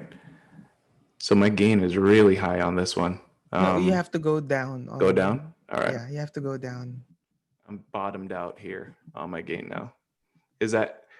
All right, so I'm going to try to talk a little bit more. You know, it's funny because I actually texted Emily before this that the one fear part of this whole presentation is setting my mic up. I'm just going to let y'all know right now. So is that better? And sorry, is that a USB mic? This is a USB mic. Okay. Yeah. Yeah, you're still coming in really high. Yeah. You're in a safe space amongst friends. Yeah, no Thank you. worries. No worries. Yeah. Do you by chance, do you possibly have the auto adjust set on Zoom? Let me check and see that really quick. Yeah, good point, John. Thank you for that.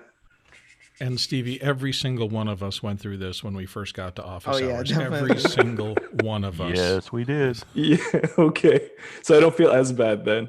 And still do. We actually enjoy watching it. See how long it takes. No, I have it off here. So if I adjust the volume And yeah, on- you dropped significantly just like 5 seconds ago. Okay, because I just twiddled with this Zoom setting here. Is this any better on the Zoom side? You're coming in too Little low low? now, so All yeah, you right. can go back that- up. All right, so now I'm just moving the volume knob on here instead of working on my mic. Is that better in your side, or is it still a little off? I'm seeing still go 27, up. 29. Yeah. Come up to... All right, so giving that a try at that level, still a little off is what I'm seeing. Yeah, I think but it's we're about there. Right there? Good. Yes, sir. Awesome. Thank you very much. Thank you. Hey, do I win a prize now? All right. Erin. Good morning Er- from Boston. It's getting to be that nice that nice cool fall feeling with the warm colors on the trees, like Emily and Stevie said. Apple cider donuts, super yummy this time of year.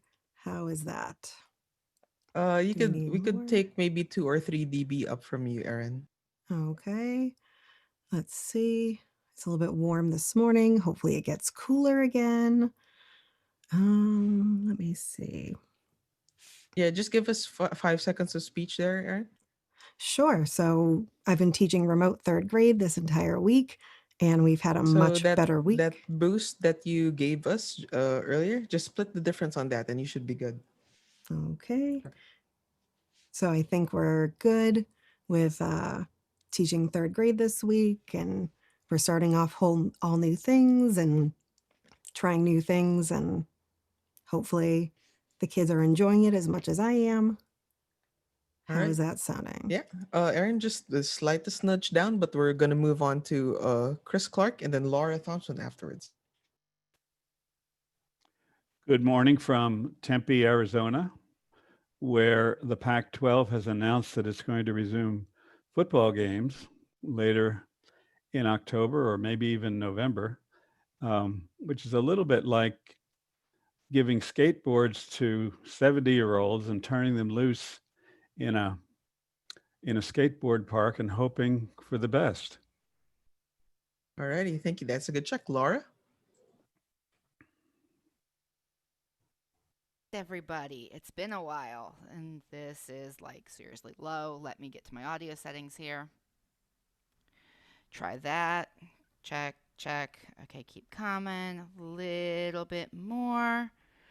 How's that? Let's see what that does. But like I said, it's been very busy. University's been crazy busy. Do we hit it? I think maybe. Ooh.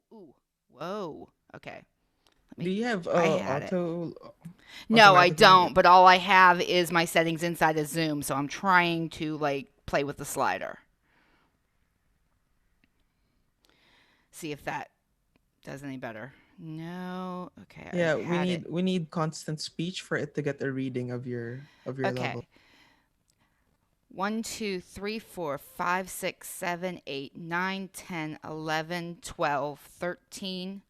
Give us the slightest nudge up on the levels. The slightest nudge up. See what that does. See what we can do here. Like I've said, I'm missing everybody. I'm been super busy. It looks like we may have just hit negative 20. Yeah. Just give us the smallest bump up again, and we should be good. Thank you. Alrighty. Thank you very much, Bill. Okay, very, very good. I'm so excited to be back with our educator panel today. This has been one of the most fulfilling things. And I want to just stop for a second and thank Aaron, because when you came in the first time, I think you added a new dimension to this, because you were talking from the heart, and we do a lot of things with upper education and people who are at that level talking about what you're facing in your classroom with the young kids. I just think I've gotten more feedback on that than anything else I've done here. So thank you, and I'm so happy to see you back. Okay, that said, this is general for everybody. We have one question in the queue here, and so I'll read that, and then let's just take off. Has anyone heard about the Instructional Design ID24 conference? I've not been able to watch the whole thing, but what I have seen has been great. Anybody hadn't seen that? And of course, nobody will have seen that. So unfortunately, we don't have anybody with experience in it. Well, all right, let's just go on to the question was kind of thrown out there to see if everybody wanted me to go ahead and throw the link to that in Discord, because it's readily available on YouTube for our educators. Okay, so it's a resource. Fair enough. Yes. We don't have experience with it, but let's continue to move along. Craig Hibbard is in with, what are the major barriers to online education that need to be removed in the next year? What are the pain points that boy, that's an open question. There's a ton of pain points. Somebody has to take a shot at it here. I'm counting on you guys. Anybody? Go ahead, Stevie. Yeah, one of the big things that we've been finding is primarily getting access. When you have a range of different access across, our platform, whether it be, kids can't get the proper internet connectivity, or we have dropouts, or different types of devices, or in some cases, especially now with, families having to go back to work and finding care while I'm going to work, my kid has to go to school. There's all of these nuances, these different variables that no matter how well we try to, root all that out and give them the best quality education that we possibly can, with all of this extra stuff, it makes it really hard for us to kind of, knock it out of the park the way we want to. So we might get 14 kids one day, 20 kids the next day, third day, 3 kids. And it's really hard to keep track of where they're at. I see a lot of nodding on the panel with that comment. Chris, go ahead. I'm thinking that online education and the various hybrid models that are being rolled out puts us in a similar situation to the nascent automobile industry in 1910, where, if you know a little history, you see that there were steam-powered automobiles, and there were, you carried a pony with you as a spare tire, and you needed a place for the buggy whip, but you didn't really need to use it as a whip anymore, so they substituted a horn for it. There's going to be an eventual shakeout of what kind of works most of the time, both in terms of models of instruction, models of what attendance constitutes, testing, the idea of testing, and which we've fallen in love with, tragically, is going to have to be rethought. And so I think we're in a situation where it's just going to take 6 months more to figure out, to pass on the things that don't have a future, and to focus in on the handful of things that work for most people and exclude the fewest people.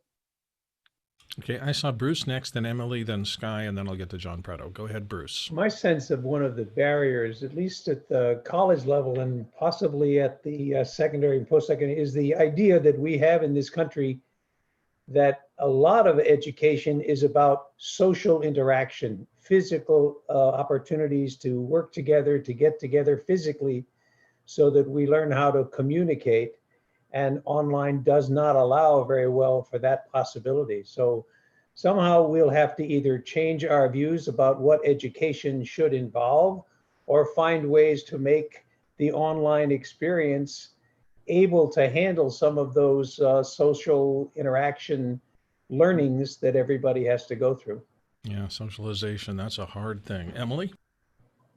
In addition to what everyone's already said, I would say trying to get people to move forward in their thinking of what school really means and what education really means, because we have some people who are holding on to yellowed lesson plans and is suggesting that that's the only way that they can teach that content. So they're recording long lectures and lots of notes, and they're just literally, it's what we call substitution. They're taking what they did in the classroom and literally copying and pasting it into their learning management system. And I really feel like we missed an opportunity over the summer, especially in K-12, to train for better practice and ideas of how to convert over what you would normally do in a face-to-face to the digital world, in a way that if we did go back, great, you have all this digital content that you can access, you know, in addition to teaching face-to-face.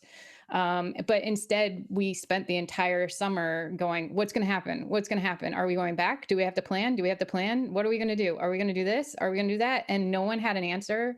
And because they didn't take a direction and steer the ship, it just kind of went in circles for the entire summer. And then now the school year started, and you know, in Connecticut, they're facing a sub shortage where they had to close schools, not because of the outbreak necessarily, but because they just don't have enough people. Because when you put a whole pod in quarantine, you have one less adult in the building. And then when that happens 4 or 5 times, then there aren't any subs. And then what do? Do you just, you know, so the inconsistency that Stevie talked about, like one day you're going to have 5 kids, one day you're going to have 27 kids online with you, and you can't control it. And there's been a real push for like the hybrid in our area right now is being pushed as turning on a camera live in the classroom. And we all talked about how that's not going to work because you can't follow the teacher around and they can't be heard really well. And the students get left on the Zoom meeting without, you know, you have to have someone monitoring, but there's not enough adults in the building as it is. So I think there's a lot of pain points. Like you said, it's opening a can of worms, Bill. It's a can of worms. It's just too much, too little. And we didn't take a lot of time to think about all the possibilities and come up with really good answers to those. And there might not be good answers. None of these learning management systems look amazing. I did look at the one Guy posted to Discord about like, I think it's like Class for Zoom, which is awesome, but then you have to pay for it. And their privacy policy right now doesn't match up to what I can use in New York. So here's a product that's amazing and I could use, and it would be perfect, not perfect, but mostly perfect, more perfect than anything else I have access to, but I can't use it. So my hands are tied. So then what do I do instead? So I think those are all the questions we should be trying to move, you know, come up with the best answer for. And I think, you know, something like this meeting that we do, the education hours, would be really nice if we could do it for educators in a larger format, like more on pedagogy instead of fixing the tech problems which need to be fixed. Like I learned so much from you guys, but then there's this whole other side of how do you teach remotely or hybrid effectively? Like what's the best you can do with the constraints that you have? Yeah, up and down the whole process. This has just affected everybody. I sometimes think, because I've known, my wife was a teacher for so long, and we knew principals and we knew even administrators, and everybody got disrupted up and down the whole chain, and they're all struggling, and the best of them, and there are great administrators out there, and there are great principals, and there are great, and there's a bazillion great teachers, and everybody is fighting through this. I can see that all the time. Sky, you were next, and then I'll go to John Preto, and then down to Stevie after that. Go ahead, Sky. The only thing worse than following Courtney in the mic check is following Emily trying to remember what I was trying to ask. Amen. Or the point I was going to make. But Chris, to your point, no, and that was a compliment, Emily. Trust me, that I'm so engaged with your conversation, with your points, because they're legitimate, they're real, they're heartfelt, they're logical. So but I'm still holding on to my Chris, to your point, I'm going to steal that analogy of the automobile concept. I'm going to steal, because I'm a metaphor guy. I think we are all, and to Emily's point of where we're having to be sad that the tech rehearsal, I come from theater, so I speak in theater metaphor. The tech rehearsal was a disaster, right? This first 6 weeks. But now the play still has to go on, as Lauren Michael talks about. We don't go on Saturday night because it's perfect. We go on because it's 12 o'clock on Saturday night. And so that's my just best John. Anyway. John Preto. I'm sorry. Well, go ahead and finish up. Sorry. That's my, so these are what I receive from this, but I guess, Emily, as you mentioned, there's a need for subs. I've got one 12 feet away from me here. I'd love to see if she could transport digitally. That would be fun. Need the Star Trek transporter in place. Well, this is the thing. We don't need to physically be there, or do we, for learning? And so to flip the script on what is it that we're doing, I probably had 6 other things I was going to say, but I've taken too much time. But thank you, Chris. I'm going to steal your idea. Emily, you're an inspiration. Go, John. I concur with the gentleman from Tempe, Arizona. I've been using this analogy for multiple years. In addition to what he said, there was several hundred automobile manufacturers at the beginning of the century. There were several hundred PC manufacturers. There were several thousand cryptocurrencies, and we've seen this phenomena happen over and over again. Stevie, you had a comment earlier. Yeah, just to add to what Emily was saying, when we move into this space, for many of our teachers, this is like going back to day one. I understood my classroom. I knew where I was talking to some of my teachers this week, and talking them off of the ledge, really, because they were like, look, when I was in my classroom, I knew where everything was. If something didn't work, if the expo markers were dried out, I knew where to go to get new expo markers. But here in this digital space, if something doesn't work and this isn't my home turf, it is very hard for me to shift on the fly. I don't know if the class notebook sync didn't work. The kids are just telling me that I don't have a notes page to work on right now. So that movement into this digital space is also, resetting people who have been in education for 10, 15, 20 years back to day one and relearning what that classroom management looks like. How do we maneuver in this space? And, like Emily just mentioned as well, it's good to know the software. It's great. It's awesome. But now how do I funnel all of this knowledge that I have over the last few years through this new medium out to these students which is, in another space, which is also new for them. And then, with all the technical syncing and, internet connectivity issues alongside all of that. So it's a completely different way of teaching. And we haven't gotten there yet in the sense, and I love the analogies that you guys are giving with the cars. Those cars, yeah, in the beginning, it was just for those people who could afford it too. When we get to this spot, we're in a space where we have to present to 100% of the kids, but 100% of them can't afford the technology. They don't have the access to the internet the way, one kid might. So, and then they might be in a house where there's 4 kids in the building, and You know, there's only one PC. So there's all of these other things that add to the space as well. Bruce Francis. Keeping on a bit with the horse analogy and moving to the car, it did take a long time for the car to really take over. And I find myself thinking in terms of the education one, there's such a widespread belief in this country that this is all going to be over and everything's going to go back to normal. And as long as people feel that way and don't really understand that this change is permanent, then it's going to take time before we start really working on what it will take to make online learning really work well. Ken Kersey. Yeah, one of the things that I think is happening is that we have to rethink what education is, because a lot of times when you think of a class, you're thinking, well, I've got this class on Monday, Wednesday, Friday from 9 to 9:50 or something, when in reality that class is happening all week long. And, you know, and I think that's one, and so, you know, it says barriers, but I think we could put opportunities. And so I'm thinking more outside of what happens in those 50-minute slots 3 times a week to what happens all week long. Because it should be, you know, for a 3-hour class, it should be 10, 11 hours of actual work. And so the spotlight gets off of the professor standing in front of people during a lecture. And so I think that's actually a good thing, to just rethink what a class is and to take it more global, away from those 3 settings per week. Yeah, with such massive disruption, and everything about life has been disrupted. I keep coming back to the fact that there's so much expertise out there, but the organization of the expertise into effective change is, I think, the single biggest challenge the world is dealing right now, because a lot of people have a lot of expertise that could bear on these things, but leadership, without that, it's really hard to get all the cats going in the same direction. John Idelson? Yeah, I'm, very much like Emily, I thought about the summer as I taught instructional design in the university, and sort of the first reaction to me is, okay, we know how to help people who do traditional classrooms through the instructional design methods of designing instruction to move online and how to use the tools. And I think we did a lot of that at the university, but the challenge really was much greater than that. Education in the U.S. is so distributed, so locally controlled. So I think it's a leadership issue.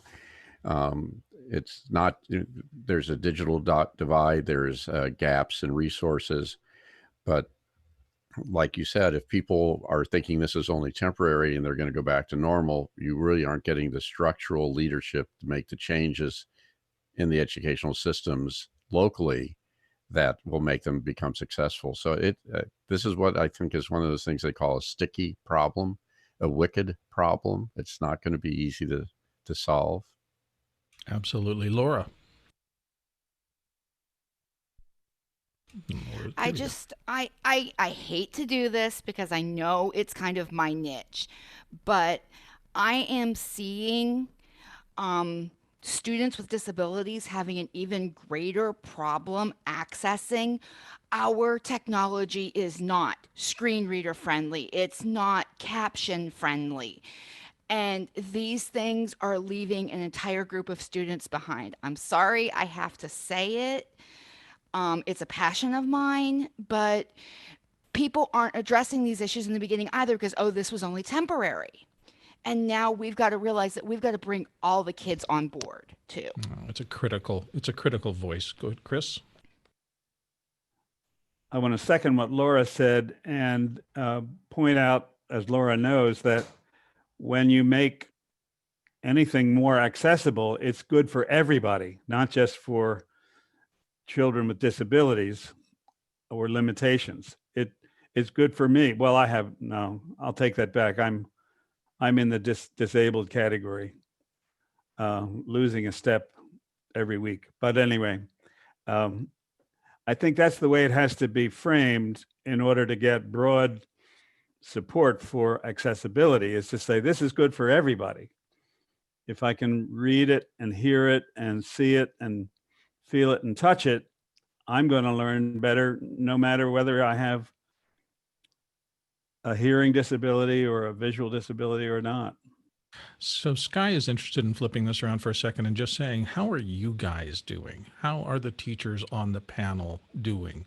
Is there anything that you're comfortable sharing that you've run into that everybody needs to talk about? Okay, Emily, go for it. So my reality is that I swing on a huge pendulum almost every day of why are we doing this? Why are we acting like this is normal? Why are we forcing kids to follow a bell schedule? Why are we not attending to the needs of the educators as well as the students in the middle of a pandemic? Our numbers in New York are super low, but we had positive cases in our area this week, which closed down free and reduced price lunch, which closed down a classroom and potted those kids. And sometimes I feel like I'm overreacting and I'm the only one that cares that the world is burning. And like, then, because your administrators are like, you're adults, you need to act like adults. Like, if you don't feel safe, then say something. And it's like, I went into a classroom this week and a teacher refused to put on a mask because it was uncomfortable.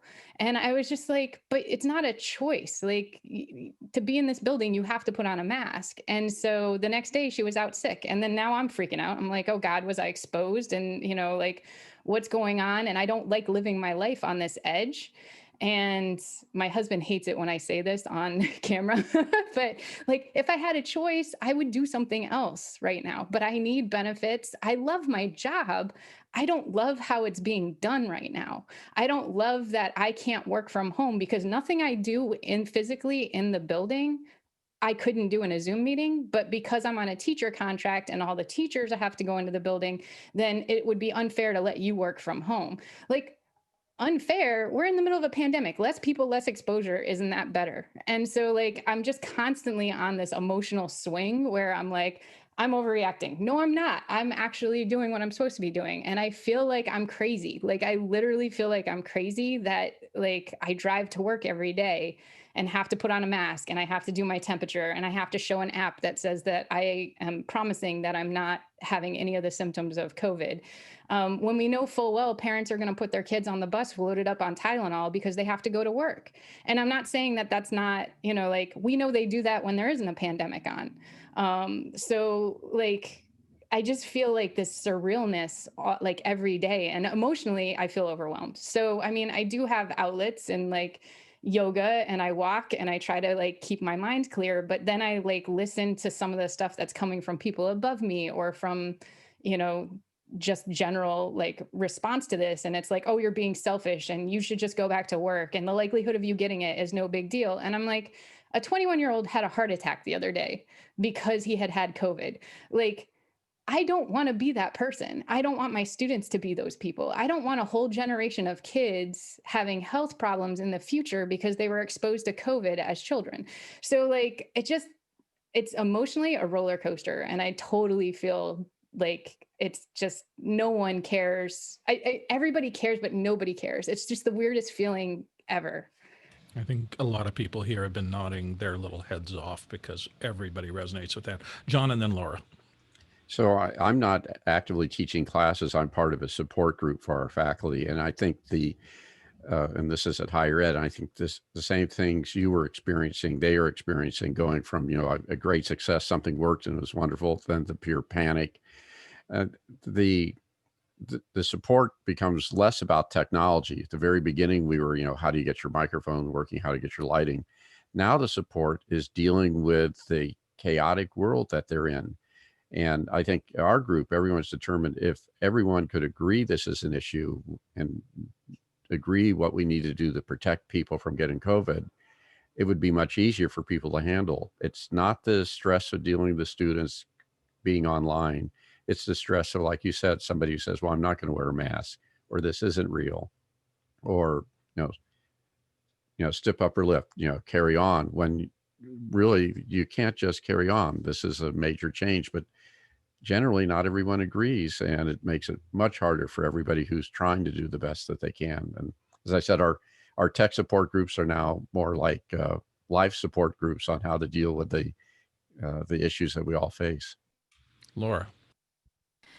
Yeah, I want to second everything everyone has said, but I also, and particularly to Emily's point, we are back in our offices now, but we're not seeing students in person as advisors. We have perches set up in our office where if a student doesn't have internet, they don't have a microphone, they don't have a camera, they can come in and get on a computer in a separate office from where we are.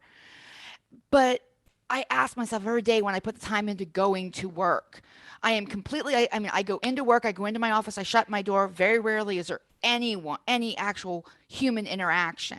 It's all done over the computer and the phone. Why am I making the 30-minute trip to and from work every day to actually, when I could sit here and do almost pretty much the same thing in the same way with the access the university had given us? We did it through March, April, May, and June. And then June 13th, the university decided, oh, we're all going back to campus. You know, it's kind of one of those things where I get campuses open. I get the idea. But it's like, seriously, when I'm as isolated at home as I am in the office because I live alone. So it's kind of like, I don't get the physical presence sometimes when we're doing it all digitally.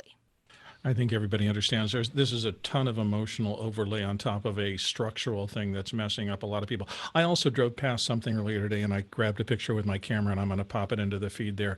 That's just the local grade school. And every day for the past couple of months, they've had you can come and just grab a meal. We forget that all the lunchroom workers, all the custodians, everybody else who used to depend on this as their normalcy week after week after week are disrupted as well. You teachers are on the absolute front line, and no one is ever going to forget that. But there's a gazillion people behind this who are also disrupted in our communities, and the communities themselves are disrupted in so many ways that this is all a difficult thing. Sky?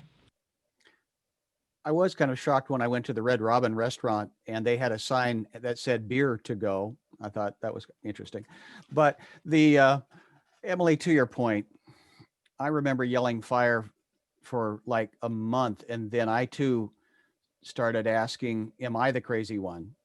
Now, early on, I asked the question, and I still ask that question apparently, because who do you know? I mean, how do we make this question personal? Who do you know that died before you believe this is a real thing? Because as you pointed out, you were not important to your administrator until all of a sudden they needed something from you. And so yeah, I do want to be a little careful because I don't want this to devolve into a political thing. We all understand there's a tremendous amount of politics on top of it. But one of the things that we can provide for people, regardless of where they sit on any political spectrum, is that we all have the same problem. And we're here trying to figure out how to get through that and make positive progress. So I'm going to move on to Guy Cochran's question, which is, what has been your favorite educators conference to attend and why? And is there anything you're doing now for your own personal continuing education, or have you had to put all of that on hold just to deal with these other things? Laura? Yes, this may be a little bit premature, but the National Academic Advising Association is doing their conference online. And one of the positives of the pandemic is the university has given us October 5th through the 8th. They paid for every advisor in our office to go to the conference virtually. And then Friday, the 9th, we are taking the afternoon and we are going to, because there's a lot of breakout sessions, we're going to pull together and we're actually going to come on to Teams and share. And I know from experience of having been to these conferences in person that the information is going to just be over the top. These presenters have been working. It was supposed to be in Puerto Rico this year, and these presenters have been working at least a year on these presentations. So at least some continuing education opportunities are being virtualized. If not, does anybody else from the teachers crew, have they talked about any of that, or are they just simply trying to check the boxes of what's most critical? Emily, and then Stevie.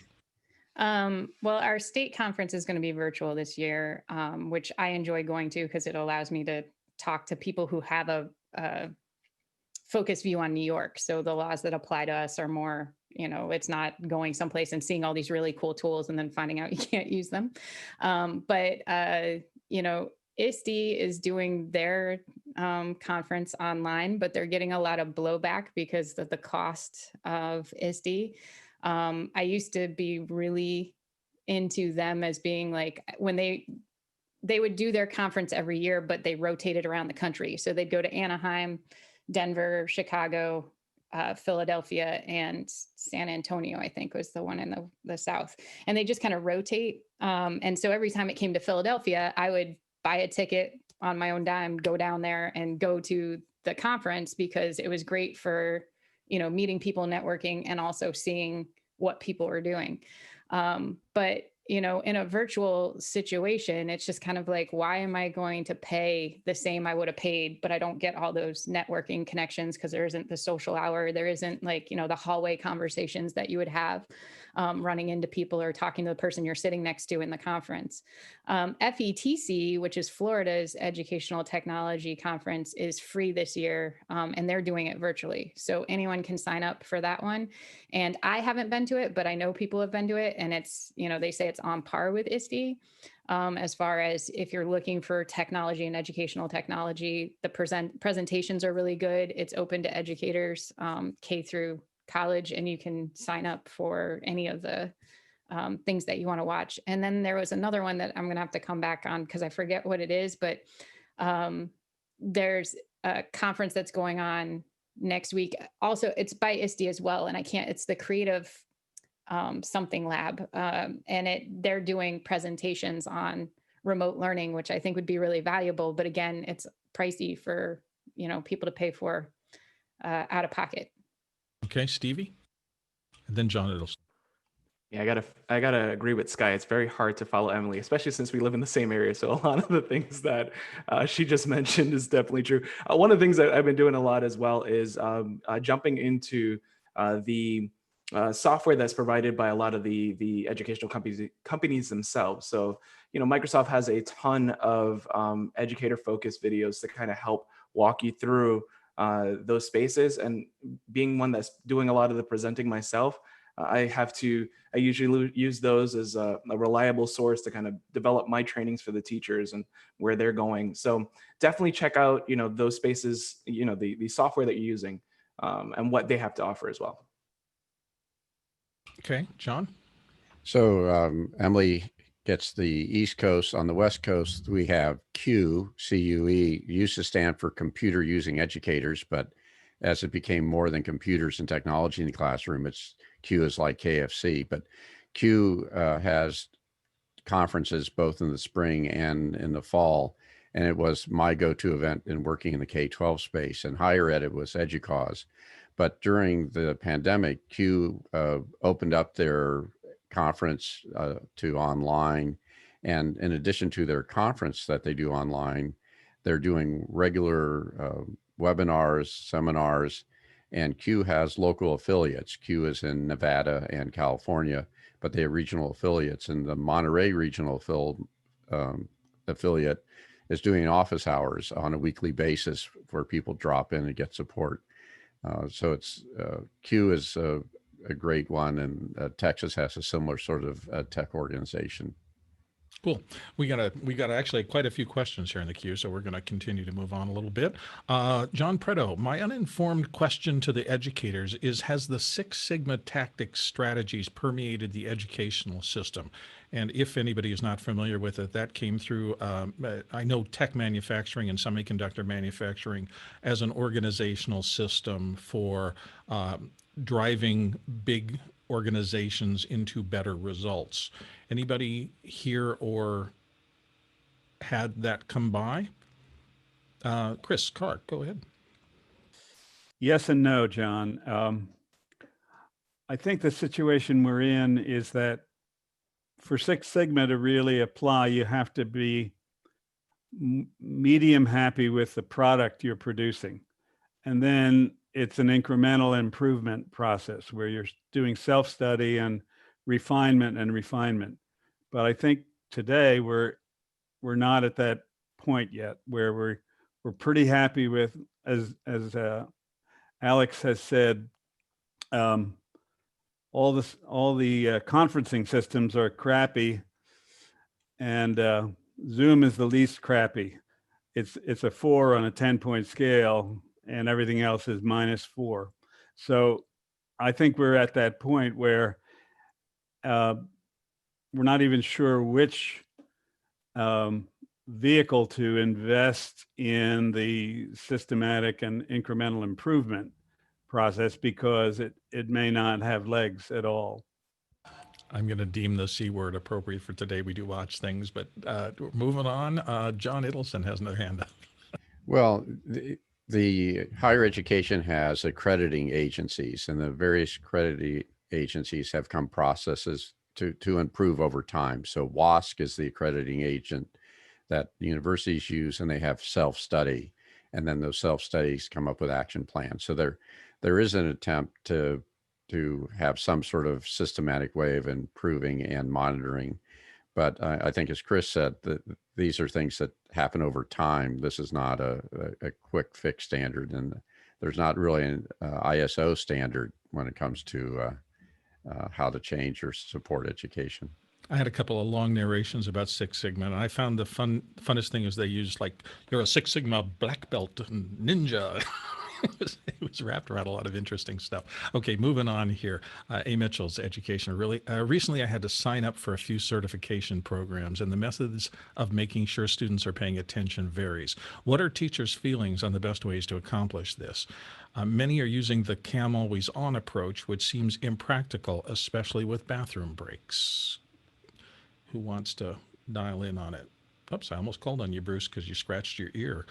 Aaron, go for it. So the way that I have the camera policy is that I tell them while I'm live teaching, you have to be on, just so that I can see eye movement, I can see head nods, or I can see the confused deer in the headlight look. However, when I let them go off and do independent work where they don't have to be with me, I tell them they can turn their camera off. I tell them if they're needing a snack or needing something like a bathroom break, they can turn their camera off and just go. So for the most part, it's, I'll gently remind them, this is a time your camera should be on, but most of the time I allow that flexibility depending on their situation.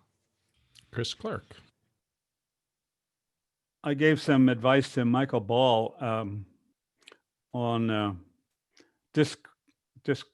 whatever it's called, Discord some time ago, and he was wrestling with the same question in higher ed. And my advice was, well, start the day or start the class with everybody's camera on. So we want everybody to see who else showed up. Everybody see everybody. Here we are. Then it's okay to turn it off. Then when there are interactive sections of your day, ask to turn it on again, because you're going to be asking questions and you want to see the faces of the people who answer. And then you can turn it off. And finally, it's good to have a few minutes at the end so that we can look around, see who's here, and look back on the day and look ahead to our next meeting.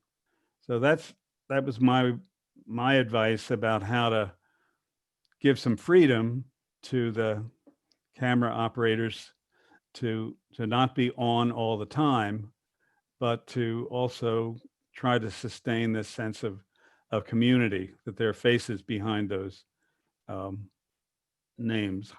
Stevie, then Roscoe.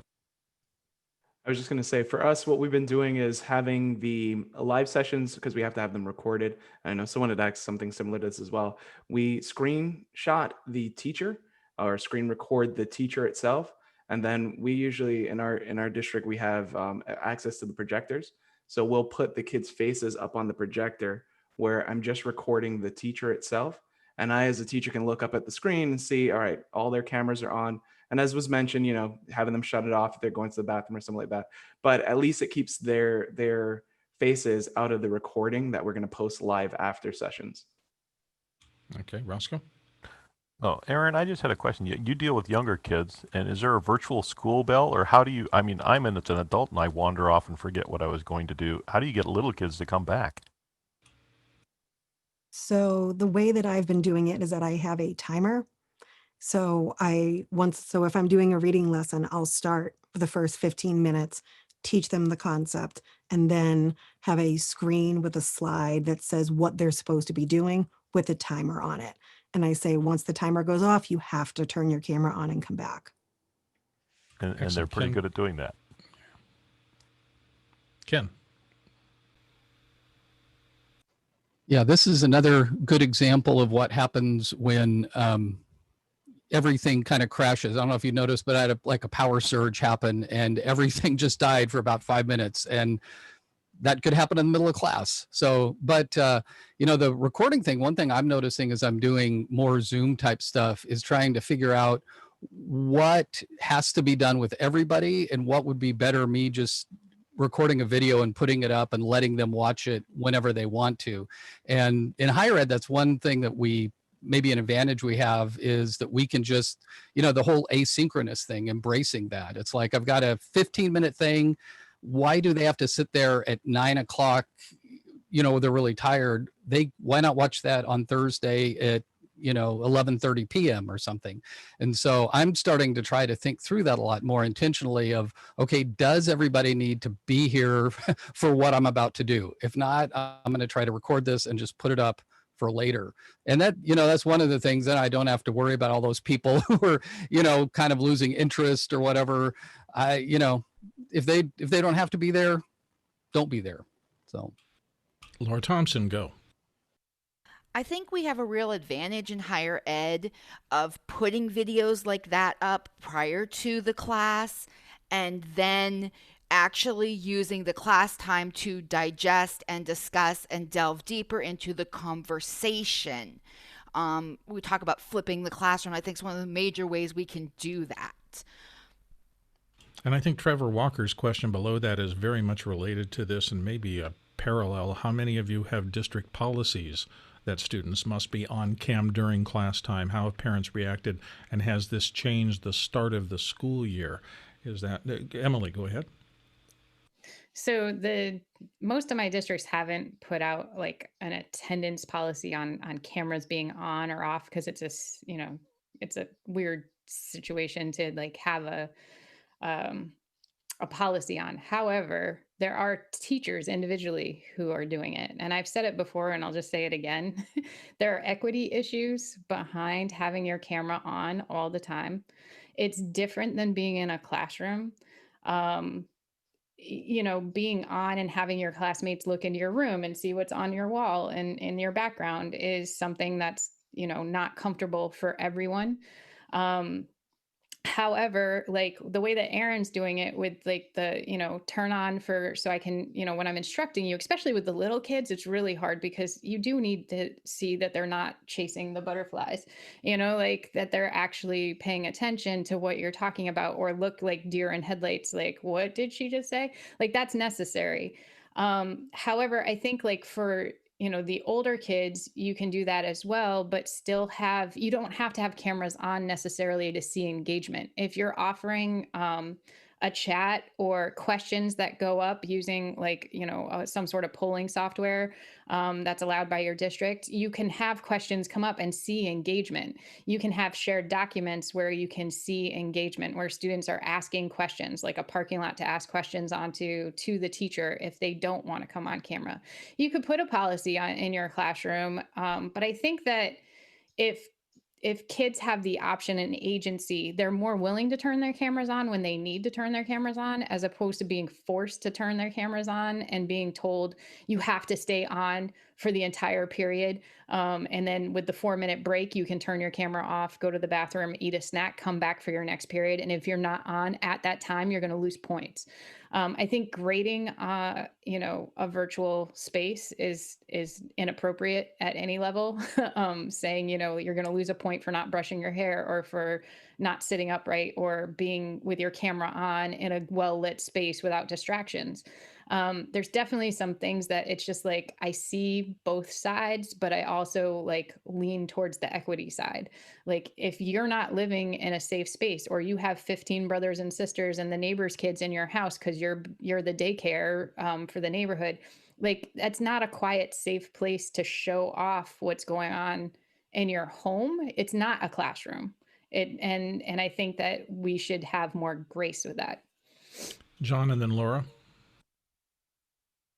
In California, we have the extremes. We have some schools that are requiring the cameras to be on and are using that as part of the attendance and trying to keep up with the average daily attendance requirements.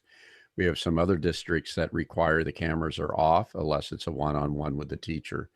And the issue of privacy and recording. So some of the asynchronous, where somebody missed a class, there's a concern about having any students recording available on the web, even if it's behind the password protection. So in California, of course, we have thousands of districts, so we have a little bit of everything. But Laura, I think what you're saying is really the equity issue, and the problems about equity really are highlighted when you have to deal with a camera and what's in a student's room. Are districts still tying attendance in the new virtual space to funding? Because I remember that was a big deal in school. If the kids' rear ends weren't in the seats, you didn't get money, period. Laura, go ahead. I put it up in the chat, and I wanted to say I've heard 2 stories now of there actually being violent crimes committed inside the home while the kids were on Zoom and the teacher and the other students witnessed it. And it's blown my mind. I don't know how true they are, but it was on, reputable news sources too. So that's something else we've really got to how do you come back from that as a teacher and continue teaching too? I just couldn't imagine. Yeah. Listen, my wife was in a 5th grade classroom during the Challenger thing, and just when the world invades and blows everything away, things change. Chris, go ahead. I wanted to say that, like so many crisis situations, there are also opportunities. And one that occurs to me as I hear several talk about equity issues, and these are very real, is that maybe now, while we're in the swirl, we should decide to solve the equity issues first instead of solving the technical issues that are going to work for the best off kids and the ones that have access to the best technology and the most beautiful bedroom walls. Solve the equity issues first, then we can perfect the technical issues. And I think historically we've always solved for the upper middle class, and then tried to adjust by hiring Laura to fix those other problems, make those go away. I see a lot of nodding there as well. I think we should move on to the next question. Tony Mobley, I'm a newbie to video editing, willing to invest $300 into video editing software. DaVinci or Final Cut are the same. Which one to learn and pay for? I can only do one. Okay. So we've got, let's start with John and then Sky and then Roscoe. I've known Tony for probably 6-7 years now. And Tony, download the free version of DaVinci and kick the tires and go from there. Sky? Both are a language in the sense of French and Italian, but each have their own abilities, but they're different. So I would start with iMovie, but if you are inside the Apple universe, Final Cut is a different language concept. But it's still an editing software. It's just they've changed it. So Roscoe. We talk about equity and access. It's a cross-platform piece of software that costs nothing except your time to learn it. And that's my argument. I have students that are not in the Mac world, and they can still interface with a intelligent, sophisticated piece of software that's worth their time to learn. And if nothing else, it's a finishing program beyond many others' capability. So even if you just learn it for its ability to do really sweetening for the colorist, that's a tool set. DaVinci is a fine piece of software. Their free version has, I think, a tremendous amount of power, bang for the buck. They also have a next tier up, which costs about what Final Cut does. I do know that since it was said yesterday on a thing I was in, that Final Cut has extended their 90-day trial as of yesterday for another 90 days for anybody who wants to use it. So they're both free in terms of dipping your toes in. But the less complex programs like iMovie, and I'm sure there are things on the Windows side. Somebody was even saying photos on the Windows side will let you do rudimentary editing, and sometimes you don't need to go far. I will just say that those are both very deep programs. Final Cut and Resolve are both very, very deep programs. Beju? Yeah, second on the Resolve, the free version can do almost everything he would need. It's only the real complex and sharing stuff that you need the paid version for.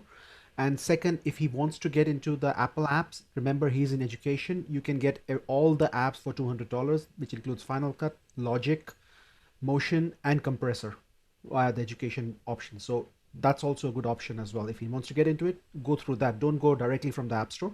Go through the Apple Store for education, and you should get it for $200. Ken? Yeah, one of the things that I use Final Cut and I love it, but it sucks you in because you get all the little plugins and stuff that you end up relying on. And then it's like, I've invested so much into this. Does Resolve have a similar type of ecosystem with plugins for just a whole variety of things? Yes. Roscoe, you had your hand up. Well, yeah, I mean, it's like anything else. It's a round trip. Oftentimes, there's not a lot of plugins per se that I use in the timeline, but I don't have access. I don't have a need for very many in the timeline, so I'm not actively searching. So most of the time, I'm round tripping out to a. I love Adobe Audition. Anyways, for the noise canceling and stuff. It's just because I've learned that tool so well, I go out there. Okay, I'm going to take a shot at this next one from A. Mitchell's. It looks a little complex, and I hope I get through it successfully. Since the door has been opened on this, I'm going to be slightly off topic. Teachers, based on your current live experiences, do you feel that the data pool regarding those of school-age students as well as education environments created valid enough stats to craft a good approach to COVID education? Note also, what do you feel the gaps are and how might you fill them functionally, practically, and technologically? Is there a way to go about it without scrapping decades of what has come before, including the newest methods? All right, there's something to chew on. Roscoe, go ahead. Henry Ford, where are you? So you're saying that we need, since we are in transformation, we need to treat it like a major transformation and rethink. I think we're still trying to figure out whether we're driving electric or steam powered. You know, I mean, we're just at the beginning, and there's going to be somebody like a Henry Ford that's going to step up, and that's kind of the wrong analogy because he mass produced something but it was so utilitarian. I mean, there were people taking tires off and using it as the water pump to irrigate fields on a farm. The Model T, you know. So I mean, I think we're looking for that in this world. I don't know that much utility. It's not going to be sophisticated enough to deliver what we need, I'm afraid. So we'll see. We all just hope the biggest brains out there who have experience, or at least know how to talk to people who do have experience, are focused on maybe the mid-long term in terms of where this needs to go. Chris, did you have your hand up, or I saw somebody down there? I think it was Chris. Yes. Here's another metaphor that Sky might like to borrow. I think education is on a rafting trip through the Grand Canyon for the first time, and there's no guide in the boat who's been through this same trip before.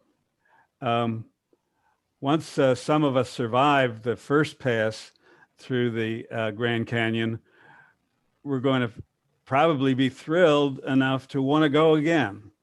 And this time, maybe some of us are even smart enough to be helpful guides and see to it that more of us get through successfully and so forth. So I think it's going to be an iterative process, but this first time through, which is going to last all year, I mean, the whole school year for sure, is hold on tight. Hard.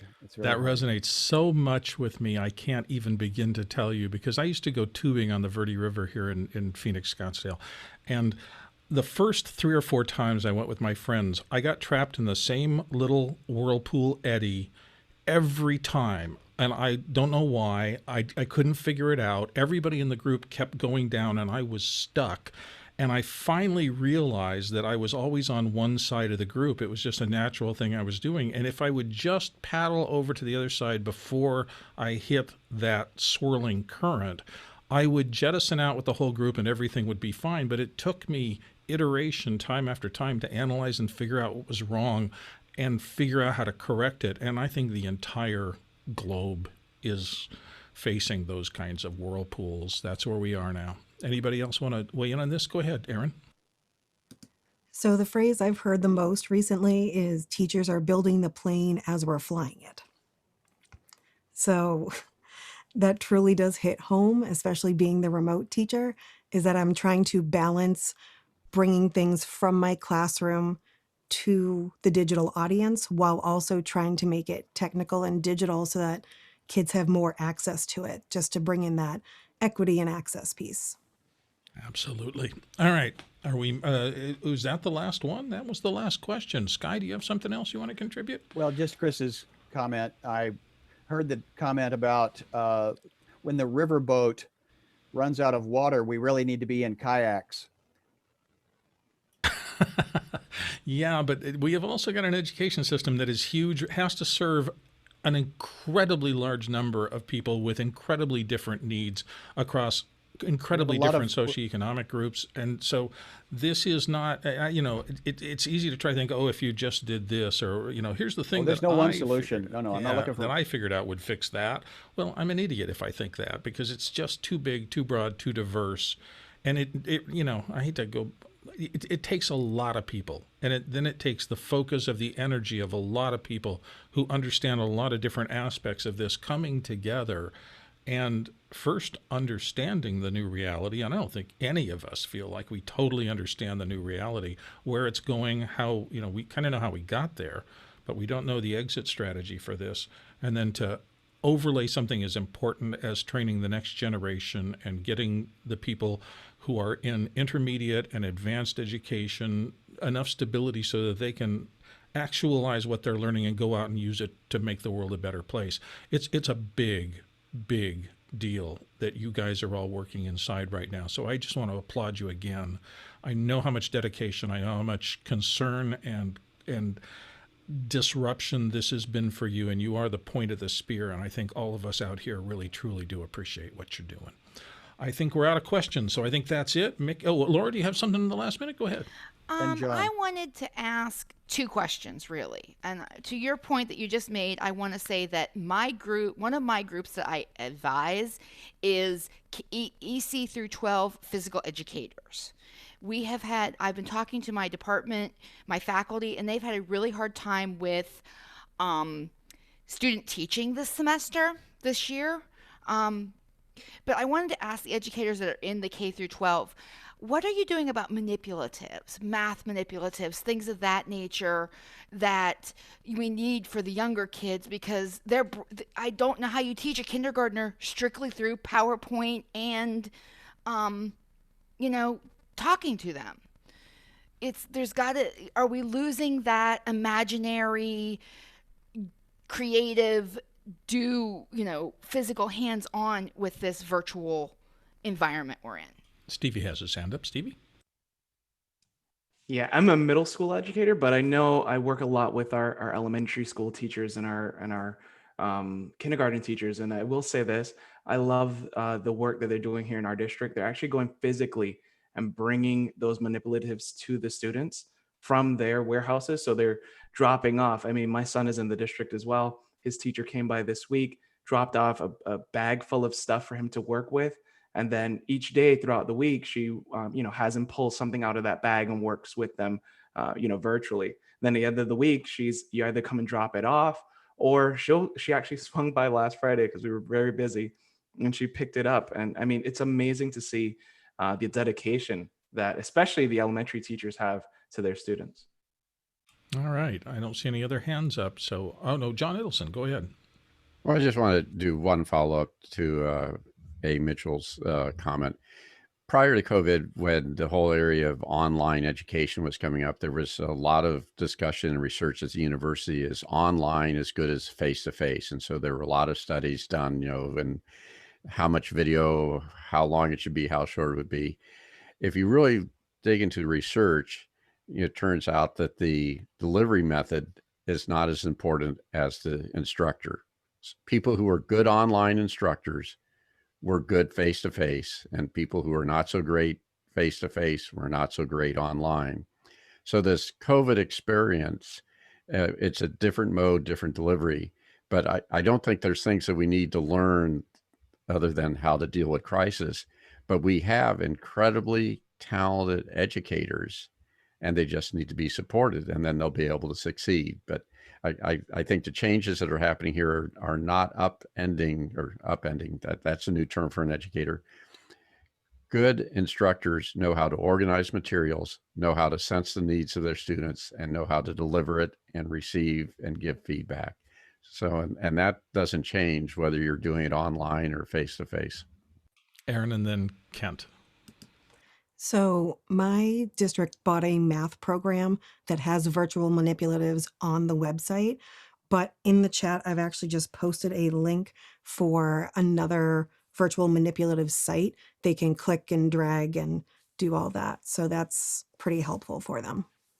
Awesome, Kent.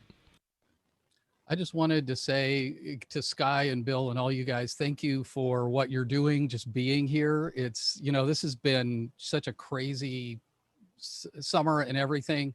And you guys probably don't realize it, but just having you guys there is comfort. Just being able to flip on in the morning, watch what's going on while you're in the middle of doing everything else. It's, my wife and I have been part of some weird times in our life, and we kind of talked about having normal friends, friends who are healthy and just kind of fun to hang out with and not high maintenance. And you guys have been my normal friends, people who can you're just kind of there. And it's been just a huge comfort having you guys here. So, and it may be a little concerning that you think we're normal. That's exactly my feeling about Alex's sandbox. When Alex built this, and nobody knew what it was going to be, and we just started showing up, and it's become more than I think any of us thought, and it's because of his passion towards this and the fact that he specifically pointed us towards being a service for education if there was any way we could help, that has turned this corner, and we're starting to get this thing. I hope it continues to grow, and I hope the honest hope I know of Alex and for sure me and Sky and everybody else who's here, Mickey, everybody else who's pushing in, we just want to try to help. And if we can help, we understand how tough it is. And if nothing else, understand by seeing these other educators that what you are feeling, you are not alone. You are far, far from alone. Chris and Laura. Office hours has become like 7 a.m. mass for the devout Catholics. Keeps us going. I was going to say a digital 12-step, but okay. Laura? I just want to seriously thank this panel because I stepped in probably early April, and I was in the chat. I wasn't even on the panel, and I started asking questions, and it was like a spark that went off, and it was like, I felt intimidated. You guys at the time were talking about how to set up an ATEM and how to do this and how to do that. And it's like, I'm just trying to educate these kids. And this has come out of a lot of those early conversations we had back in March, April, May. And I'm amazed that, Alex has been so open, and all of you. I just want to thank you from the bottom of my heart, because I understand that where I live as an educator is a very small piece of what education is, but it's the advising association I belong to, termed the point a long time. Advising is teaching, and it's that holistic look at the student. And I love this. This is amazing. Well, you guys are touching the future, and if we can do anything, it benefits the entire world. I think that's it for today. Thank you all for showing up and doing this. Mickey caught the cue. Good. There's the Wilhelm scream. We are going to be tomorrow our open casual Sunday as normal, which just means if you want to show up. We'll have a kind of a casual chat, and then it's questions for however long people want to stay. And then we start the regular thing. As Alex said, we don't have a formal here's day by day for a little bit of time, but somewhere in mid-month he's going to post the schedule, and we'll get back to some of our verticals, but I think education is always going to be a part of it because it's so important. Thank you all for coming today. Take care and have a wonderful, and be good to yourself, be good to your partners, be good to the kids. Hug somebody.